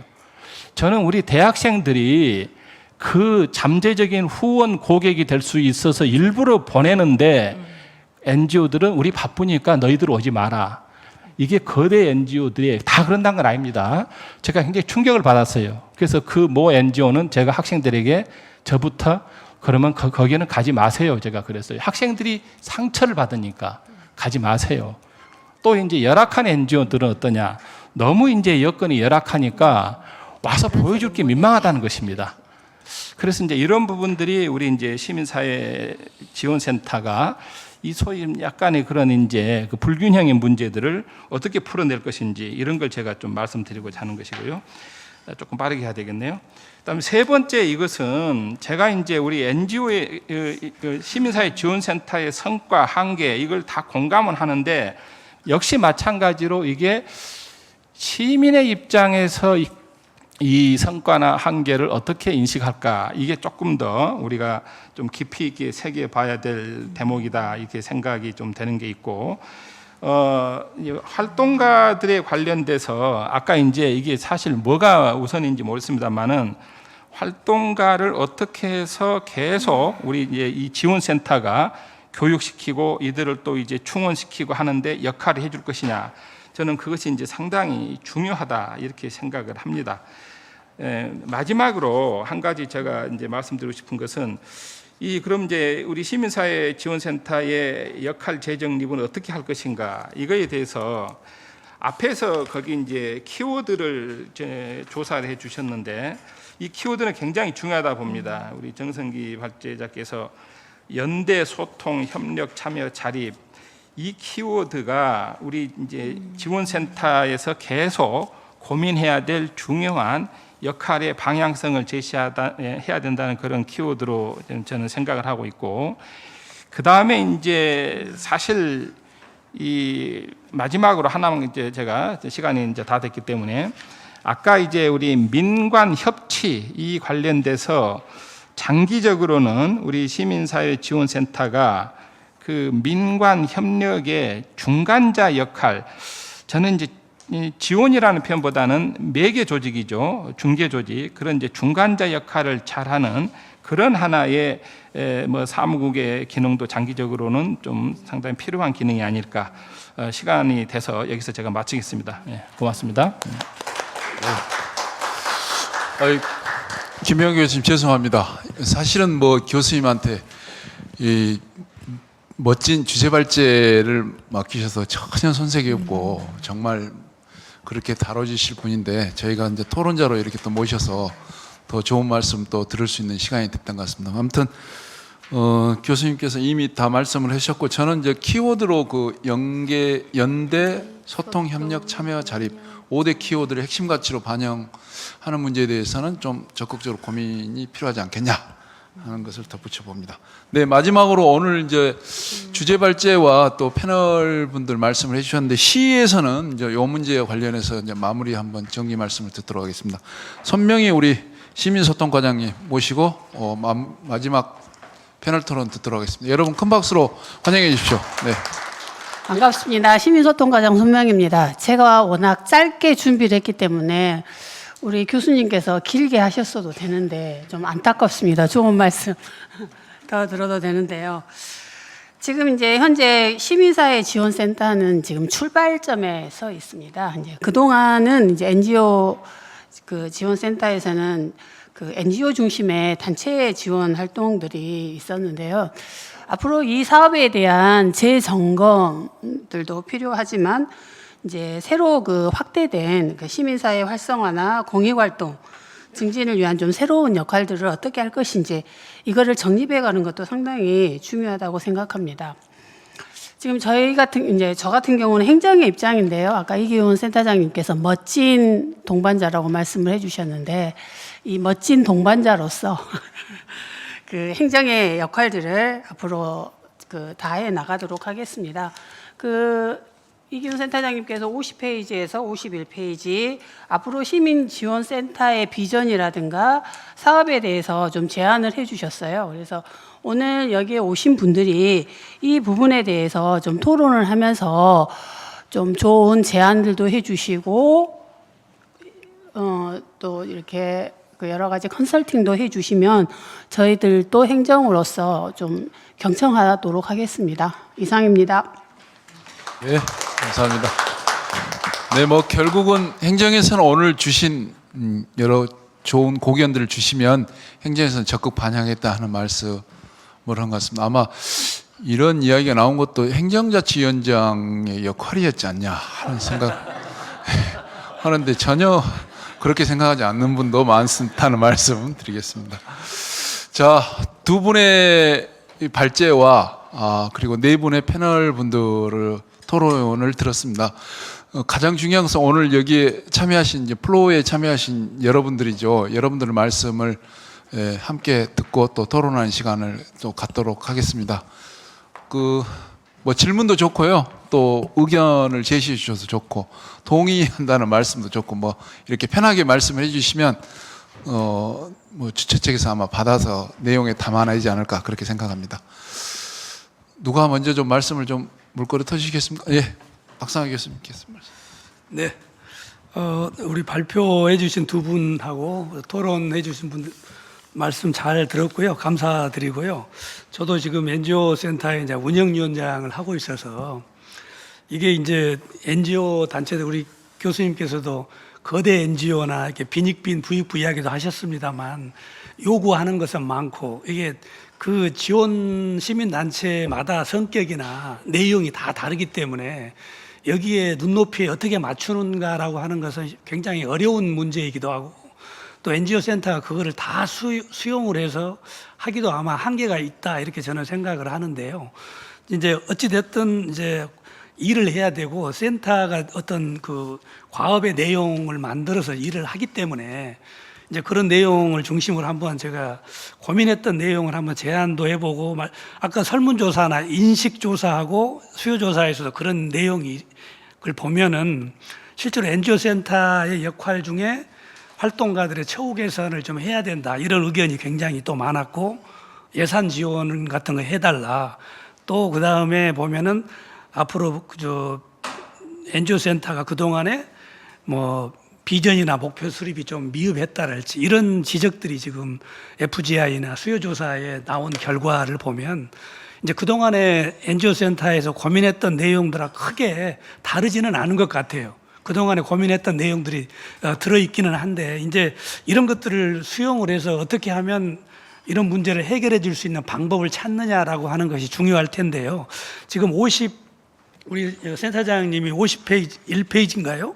거기 지금 추진 과제로 제시해 놓은 걸 보면은 그 중에 이제 활동가들에게 조금 경제적인 보상이랄지 좀 지원이 될 만한 그동안에 했던 사업 중에 그 내용이 공익활동가 양성 및 맞춤형 성장 지원 사업이었거든요. 근데 이것이 지금 다음 시민사회 활성화 센터가 바뀌면서도 지금 NGO 활동과 맞춤형 성장 지원으로 연속이 지금 되는 건 맞잖아요. 이거는 그대로 되는 것인데 이게 이제 저도 개인적으로 이 내용을 보면은 이 수혜의 폭이나 지원 내용이 그렇게 많지가 않거든요. 사실 굉장히 미흡하거든요. 현장에서 느끼기에는. 그래서 이런 부분은 이제 예산하고도 연관이 되어 있어서 이게 이제 NGO 센터에서도 이 부분을 좀 프로그램의 내용만 가지고 고민할 수밖에 없는 그런 상황인 것이 좀 있기는 한데 이거를 그동안에도 우리가 그 논의를 했습니다만 이런 그 뭐 어떤 그 평가랄지 어떤 뭐 효과랄지 이런 거를 좀 촘촘하게 따져보는 것이 좋지 않겠냐 이런 것들이 좀 앞으로 좀 필요하다 이런 말씀을 좀 드리고 싶고요.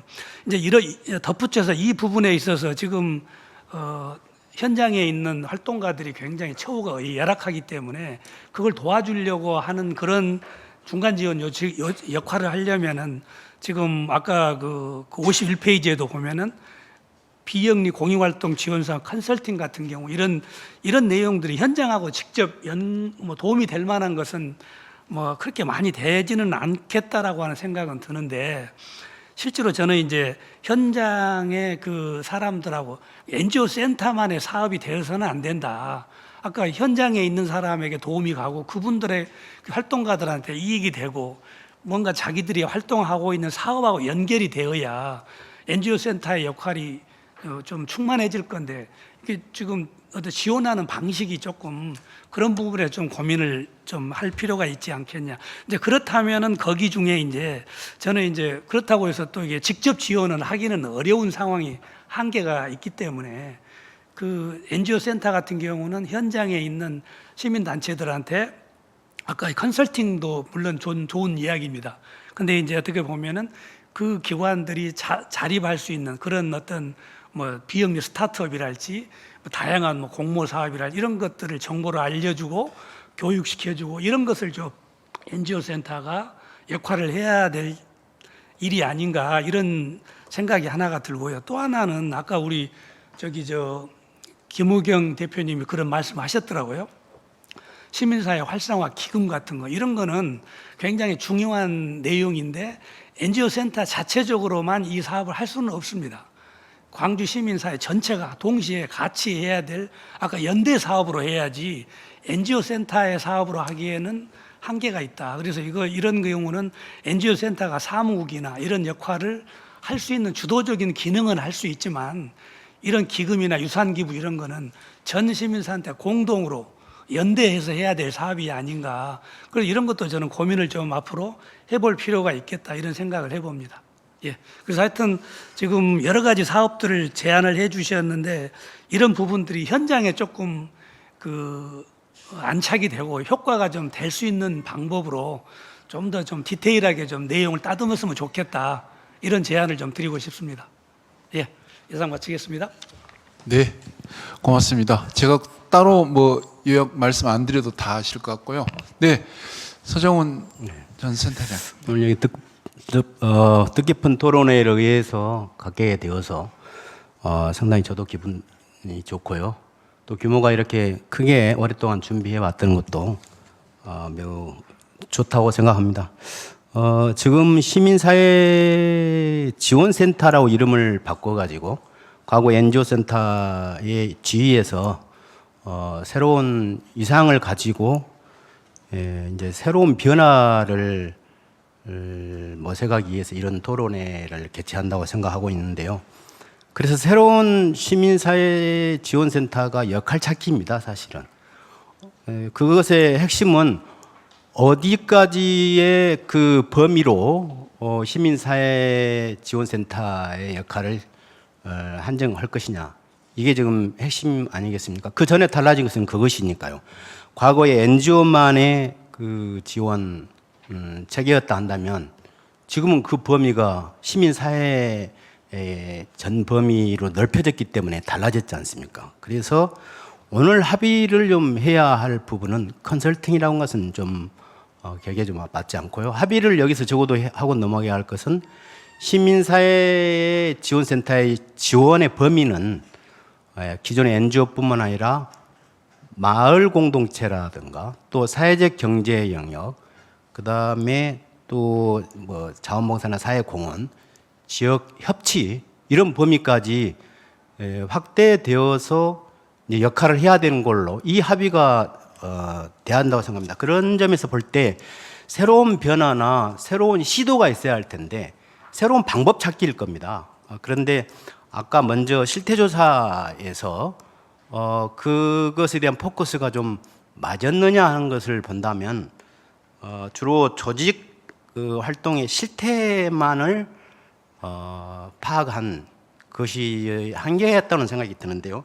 이를테면은 이 시민사회에 대한 어떤 의식조사, 기존의 시민운동 방식이 또 지원 방식이 한계가 있었느냐, 만족하느냐, 그 다음에 어떤 방식으로 지원을 해야 좋을 것인가, 이런 것을 시사점으로 도출하기 위해서는 그런 이 시민사회 지원센터가 현재 맡고 있는 어떤 이상이랄까 이런 걸 전주어서 끌어내려고 하는 이런 측면들의 조사가 좀 됐으면 좋겠는데 그냥 조직 활동 실태, 이를테면 사업을 어디에다 비중을 많이 둘 것이냐, 맞춤형 성장 지원에 둘 것이냐, 해외 연수 프로그램은 다시 보고놓은 것이 좋은 것이냐, 이런 기존의 사업 방식을 전제로 해서 선택을 어디에다 집중해야 될 건가, 이런 것을 이렇게 힌트로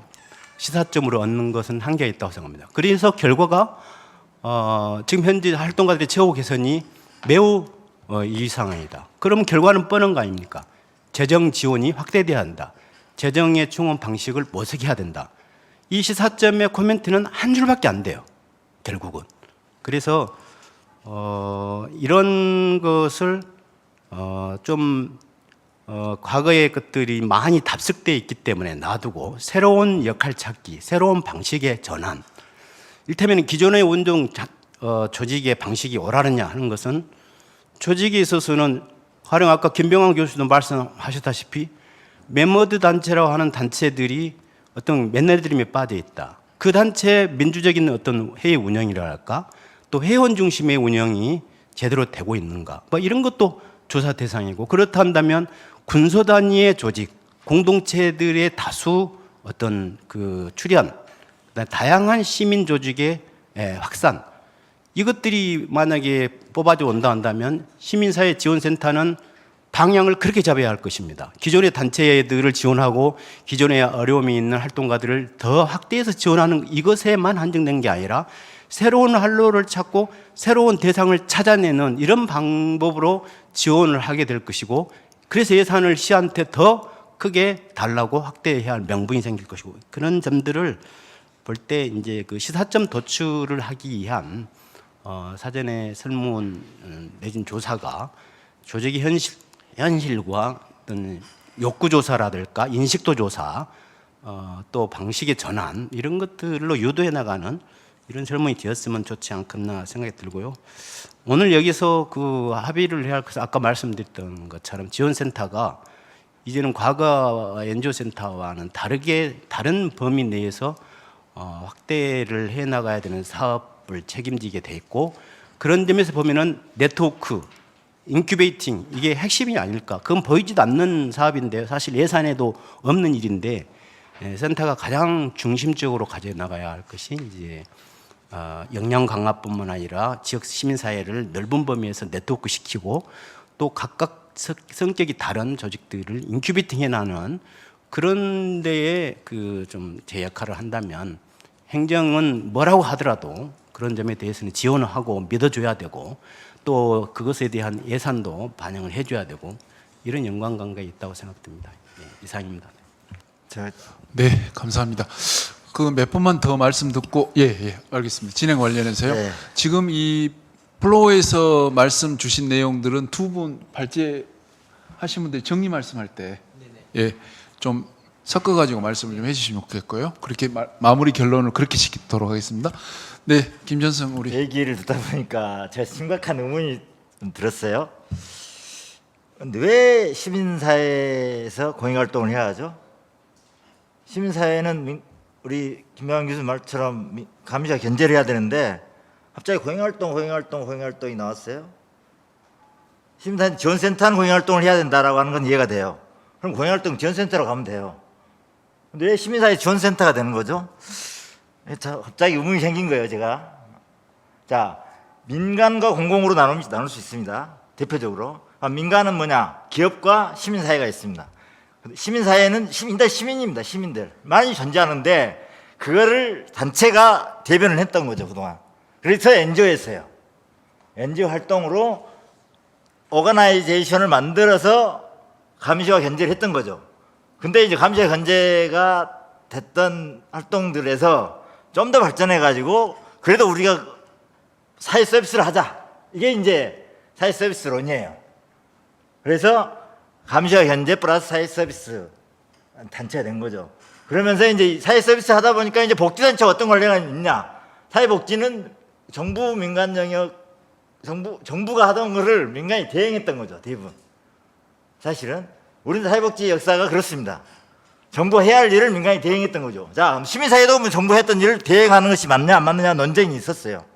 근데 지금은 이제 그런 거를 뛰어넘는 상황이 된 거죠. 그래서 이제 NGO 시민사회 지원센터가 된 건 나는 뭐 나쁘지 않다고 봅니다. 다만 근본적으로 돌아가서 얘기를 해보자고요. 김병환 교수 말씀하셨죠? 지3섹터. 여기서 그렇죠. 민간 영역이 두 가지 나눠졌어요. 기업과 시민사회.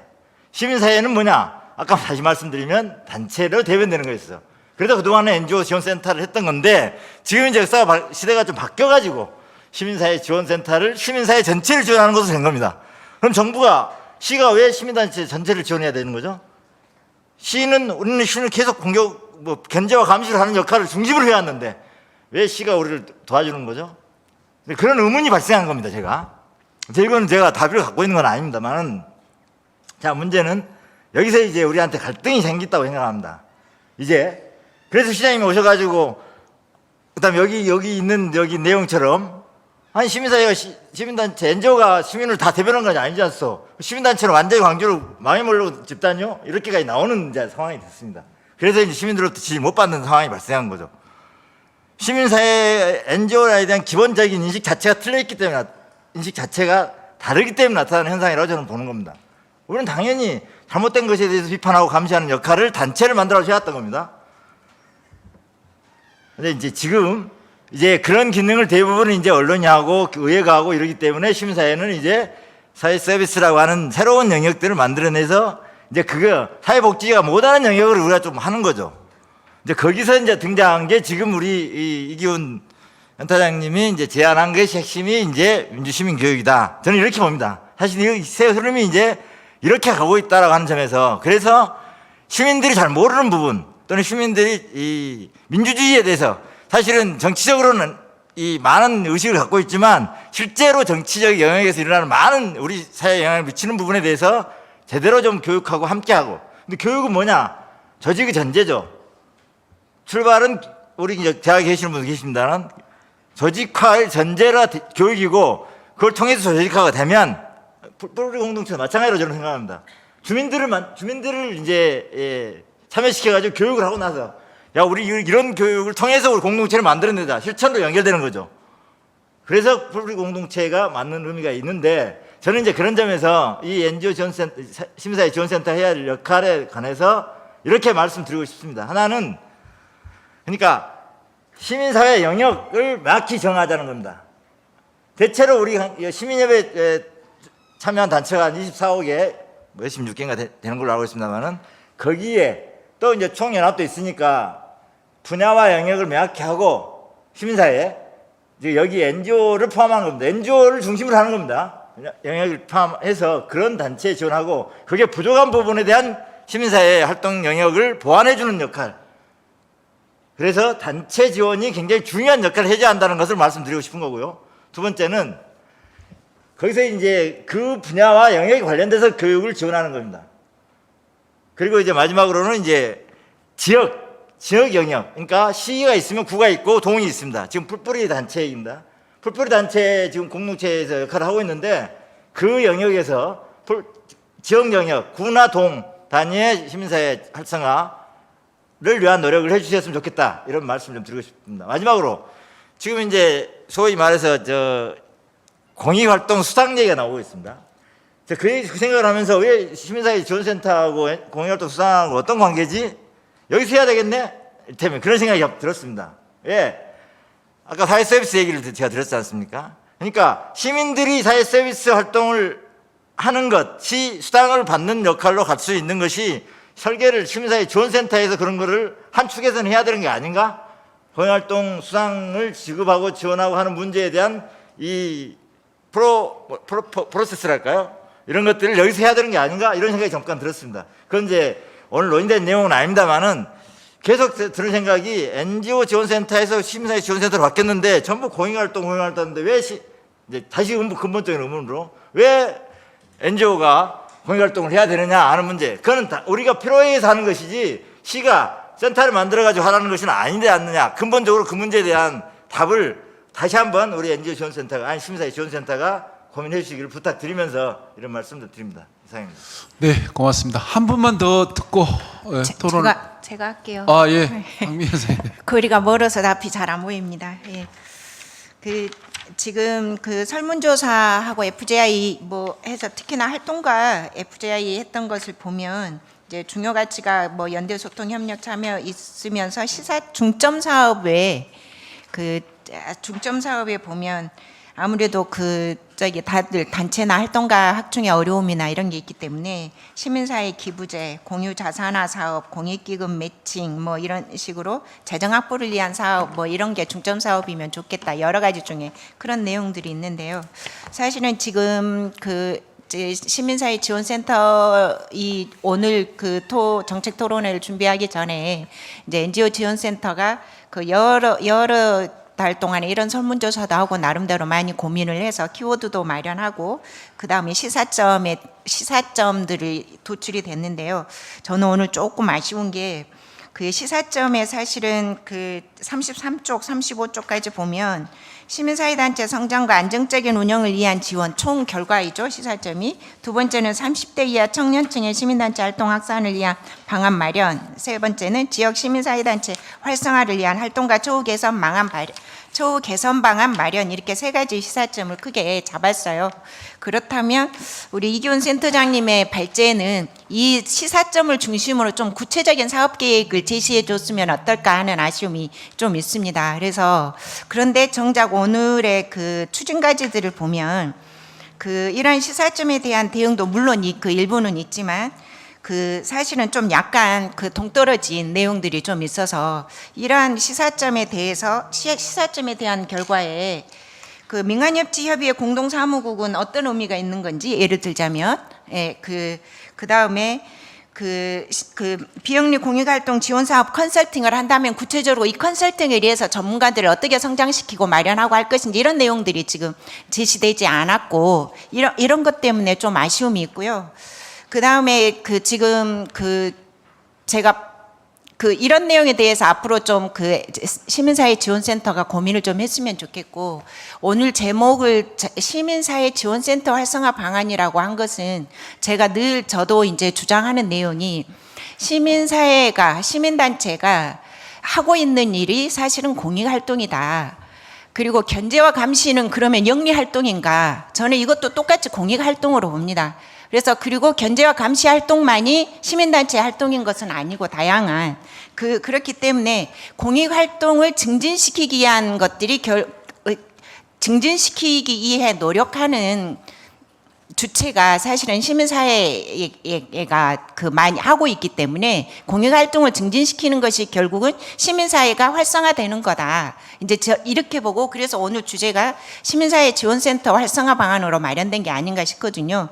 그렇다면 방금 다시 한번 앞으로 돌아가서 시민사회 지원센터가 시민사회가 활성화되기 위해서는 활성화되면 공익활동이 결국은 증진되고 그 공익활동에 참여하는 사람들이 모두 이제 지역의 강주공동체의 전부 구성원이 될 텐데, 그러면 지금 뭐가 부족한 건가? 계속 지금 FGI를 통해서 했던 게 뭐 재정 문제나 활동가 문제나 이런 문제가 많이 나와 있잖아요. 그래서 앞으로 우리가 앞으로 시민사회 지원센터에서 좀 더 중점적으로 고민해 주실 것들이 이러한 부분을 어떻게 보완할 건가, 시사점에 대해서 어떻게 시민사회에 제시하고 함께 고민해 나갈 건가 하는 고민을 좀 해주셨으면 좋겠습니다. 예를 들자면 과거에 NGO 지원센터도 나름대로 기금 확보를 위한 노력, 활동가들에게 그런 교육도 하고 하기는 했어요.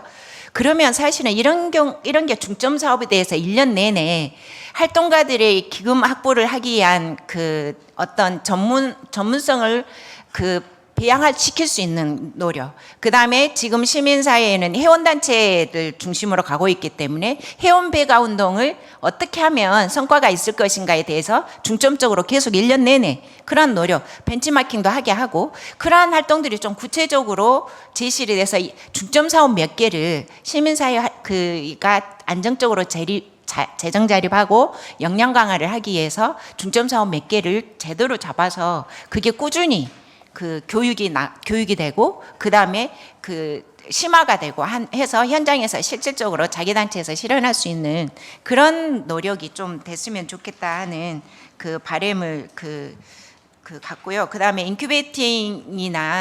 인큐베이팅은 어쨌든 지속적으로 요새 시민사회가 좀 다양화되기 때문에 인큐베이팅이 굉장히 중요하잖아요. 여기에도 좀 사실은 뭔가 활동가 배치나 아니면 사업 배치가 이루어져서 좀 더 적극적인 인큐베이팅이 이루어질 수 있도록 했으면 합니다. 이상입니다. 예, 고맙습니다. 네, 김전성 선생님 마이크 좀 끄주시겠습니까? 네, 고맙습니다. 흥분하셨어요. 네. 그래도 제가 5시에 마치려고 하는데요. 김재철 박사님 그래도 1분이라도 말씀 잠깐 해주시죠. 여기까지 오셨는데. 네. 들어있는데 지금 쭉 말씀하신 내용들이 사실 다 고민되는 지점이었거든요. 이게 지금 설문조사나 FGI 이렇게 다 이게 종합해 보면 이제 이건 제 해석으로 해볼게요. 아주 간단한 본질론적인 문제로 저는 들어가 보면 그런 것 같아요. 지금 시민사회가 굉장히 약화되고 있는 추세다. 그러니까 지금 활성화 이야기가 나오겠죠. 왜 약화가 되고 있느냐. 여기 설문지가 다 그렇게 나오더라고요. 제가 보니까 시민이 없다. 시민 참여가 부족하다. 이게 시민이 없다는 거예요. 시민이 없기 때문에 재정이 열악하죠. 시민이 많으면 재정이 확보가 될 건데 재정이 없으니까 효능감이 없죠. 시민들에게 효능감을 못 준다라는 것이죠. 이 악순환을 어떻게 해결할 거냐 이제 이건데 이와 또 더불어서 최근에 우리 사회가 변화되고 있는 게, 그것도 전문가들 이야기하고 또 우리 모임에서도 이야기가 나왔었죠. 큰 변화 중에 하나가 이 정당이, 옛날에는 정당이 그렇지 않는데 점차 정당이, 민주정당이 이제 대중정당으로 이렇게 점차 가면서 시민사회가 해야 될 역할들이 대거 정당으로 이렇게 간다는 거죠. 그러니까 거기서 또 시민사회가 약화되고, 그러면 이제 이 방법이 뭘까? 뭘로 이 본질적인 문제를 해결해야 될까? 이러면 그럼에도 불구하고 우리가 지금 우리 사회가 처해 있는 이런 양극화 문제, 이 격차가 아주 극심한 이 문제, 이 양극화에 따라서 정치가 양 진영으로 나눠지는 거. 그러면 이 속에서 우리 시민사회의 역할을 차지해야 될 것 같더라고요. 그래서 그러려면은 시민에게 그 문제를, 그것을 극복할 수 있는 여러 가지 활동과 보다 더 많은 시민들이 거기에 대한 인식을 같이 공유할 수 있는 일들이 먼저 돼야 되겠더라고요. 그래서 우리 새로운 시민지원센터에서 물론 할 일이 너무 많지만, 그럼에도 불구하고 제일 먼저 해야 될 것은 시민이 가져야 될, 시민으로서의 어떤 뭐라 할까요? 뭐 기술이나 지식이나 태도나 어떤 공동체에 대한 의식이나, 또 왜 우리가 이 참여해야 되는 건지, 우리 사회가 갖고 있는 이런 양극화된 이런 문제를 우리가 왜 그 인식을 공유하면서 여기에 같이 시민들이 참여해서 같이 우리가 나아가야 되는지, 이런 교육이 중요하지 않을까. 그래서 이 내용 중에 대부분이 시민들에 대한 민주 시민으로서의 어떤 이 교육이랄지, 또 시민사회 안에서 활동하는 분들의 어떤 그런 교육이랄지, 이런 것들이 먼저 제일 중요할 것 같아서 각 영역에서 교육과 이 민주 시민으로서의 어떤 역량을 강화시키는 어떤 이런 사업을 먼저 우선적으로 좀 편성을 한 것 같습니다.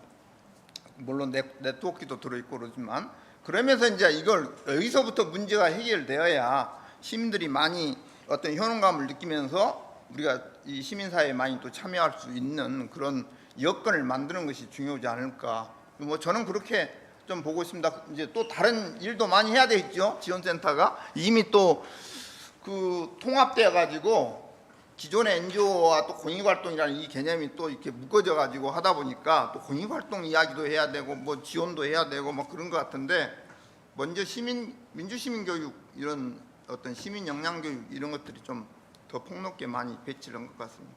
네. 네, 고견 주셔서 고맙습니다.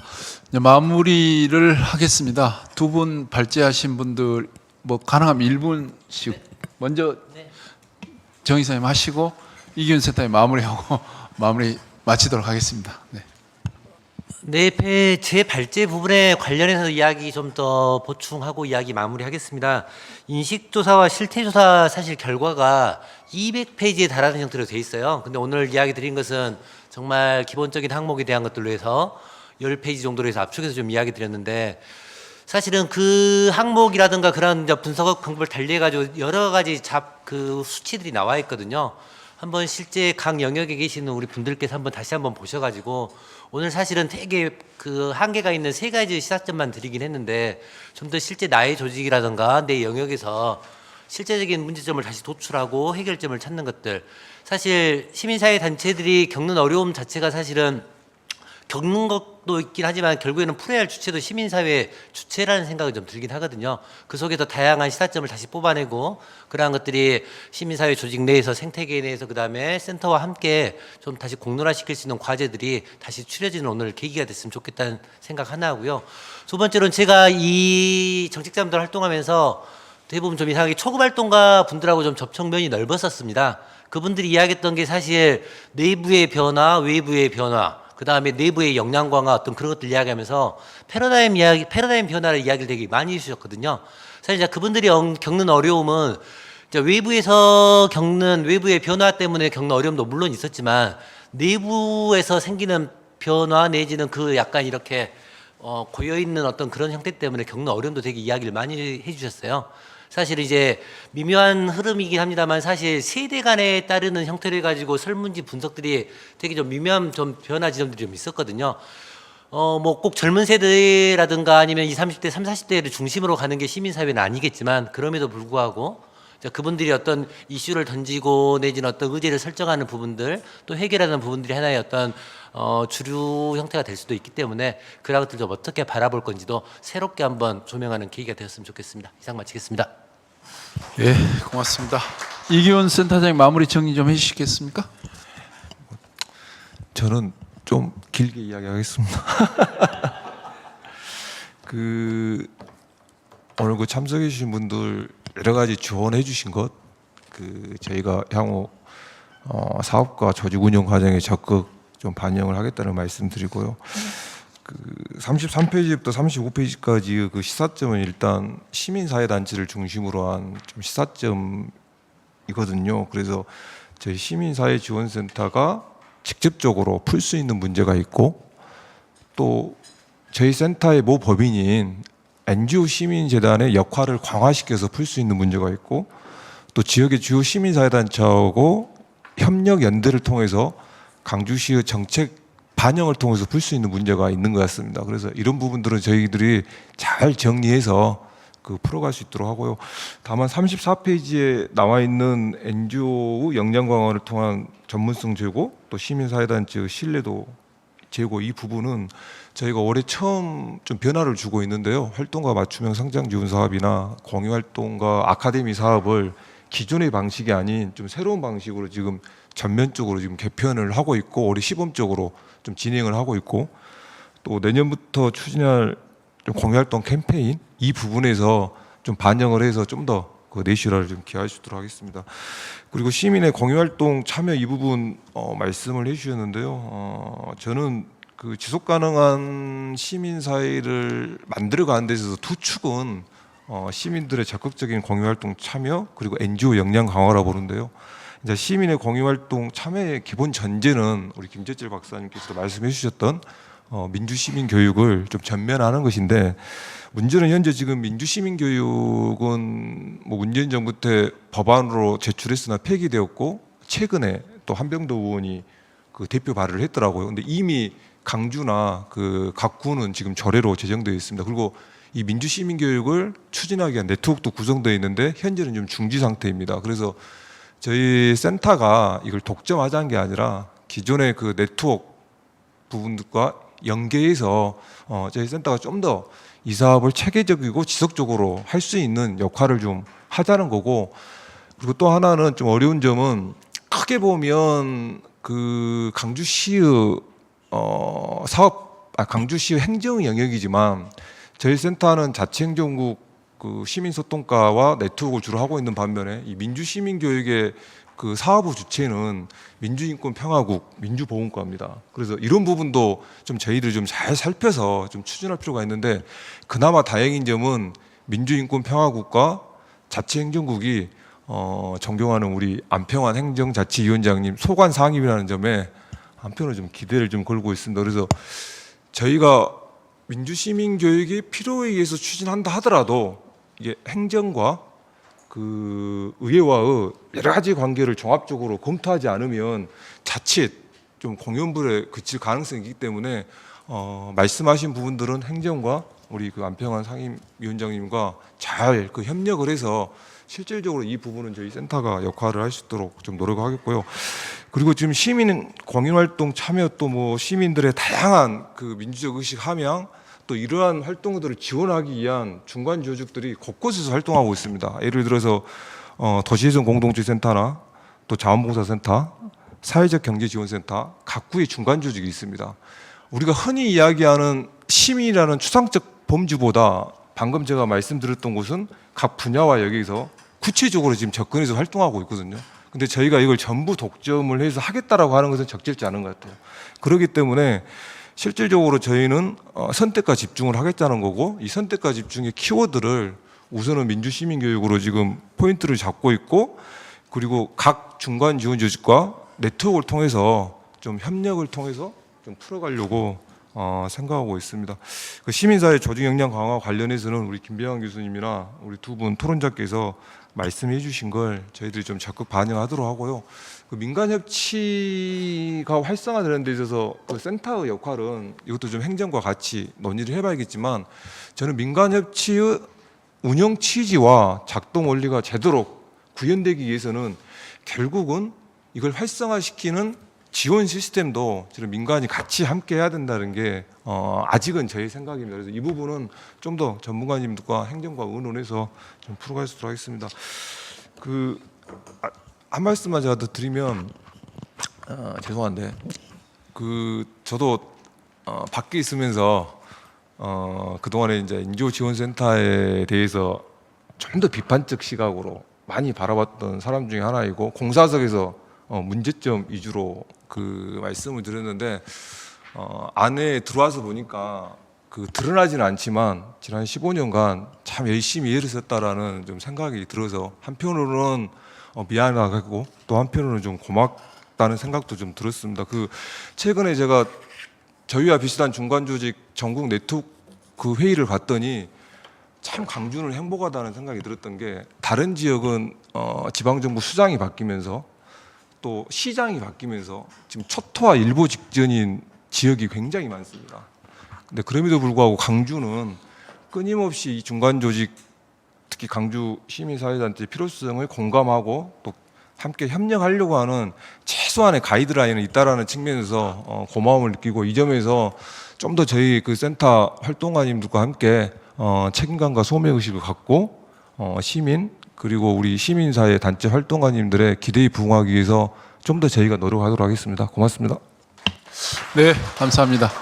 아이고, 제가 3시에 시작했는데 2시간 10분이 11분이 지났습니다. 아무튼 오늘 여기 늦게까지 끝까지 잘해주신 우리 시민단체 활동가 여러분 또 시민 여러분 너무 감사드리고 또 두 분의 멋진 주제 발제를 해주신 두 분께도 감사드리고 또 열띤 토론을 해주신 네 분의 패널분에게도 감사드립니다. 끝으로 저는 이제 보니까 한 7년 정도를 우리 지역사회의 토대를 강화하는데 좀 살아오다가 이제 정치권에 들어서 제도와 정책과 예산을 가지고 이제 시민들과 함께 다가서려고 지금 2년을 했고요. 하반기도 마찬가지로 그렇게 하려고 합니다. 저를 적극 활용해 주시고 평화의도로 잘 사용해 주셔서 시민사회 활동을 하는데 여러분들 더 활성화시키는데 더 큰 힘이 될 수 있도록 뒤에서 뒷바라지 열심히 하겠습니다. 아무튼 적극 좀 활용해 주셨으면 좋겠고 오늘 이 자리까지 함께해 주신 여러분께 감사의 말씀 드리면서 정책 토론을 모두 마치도록 하겠습니다. 고맙습니다.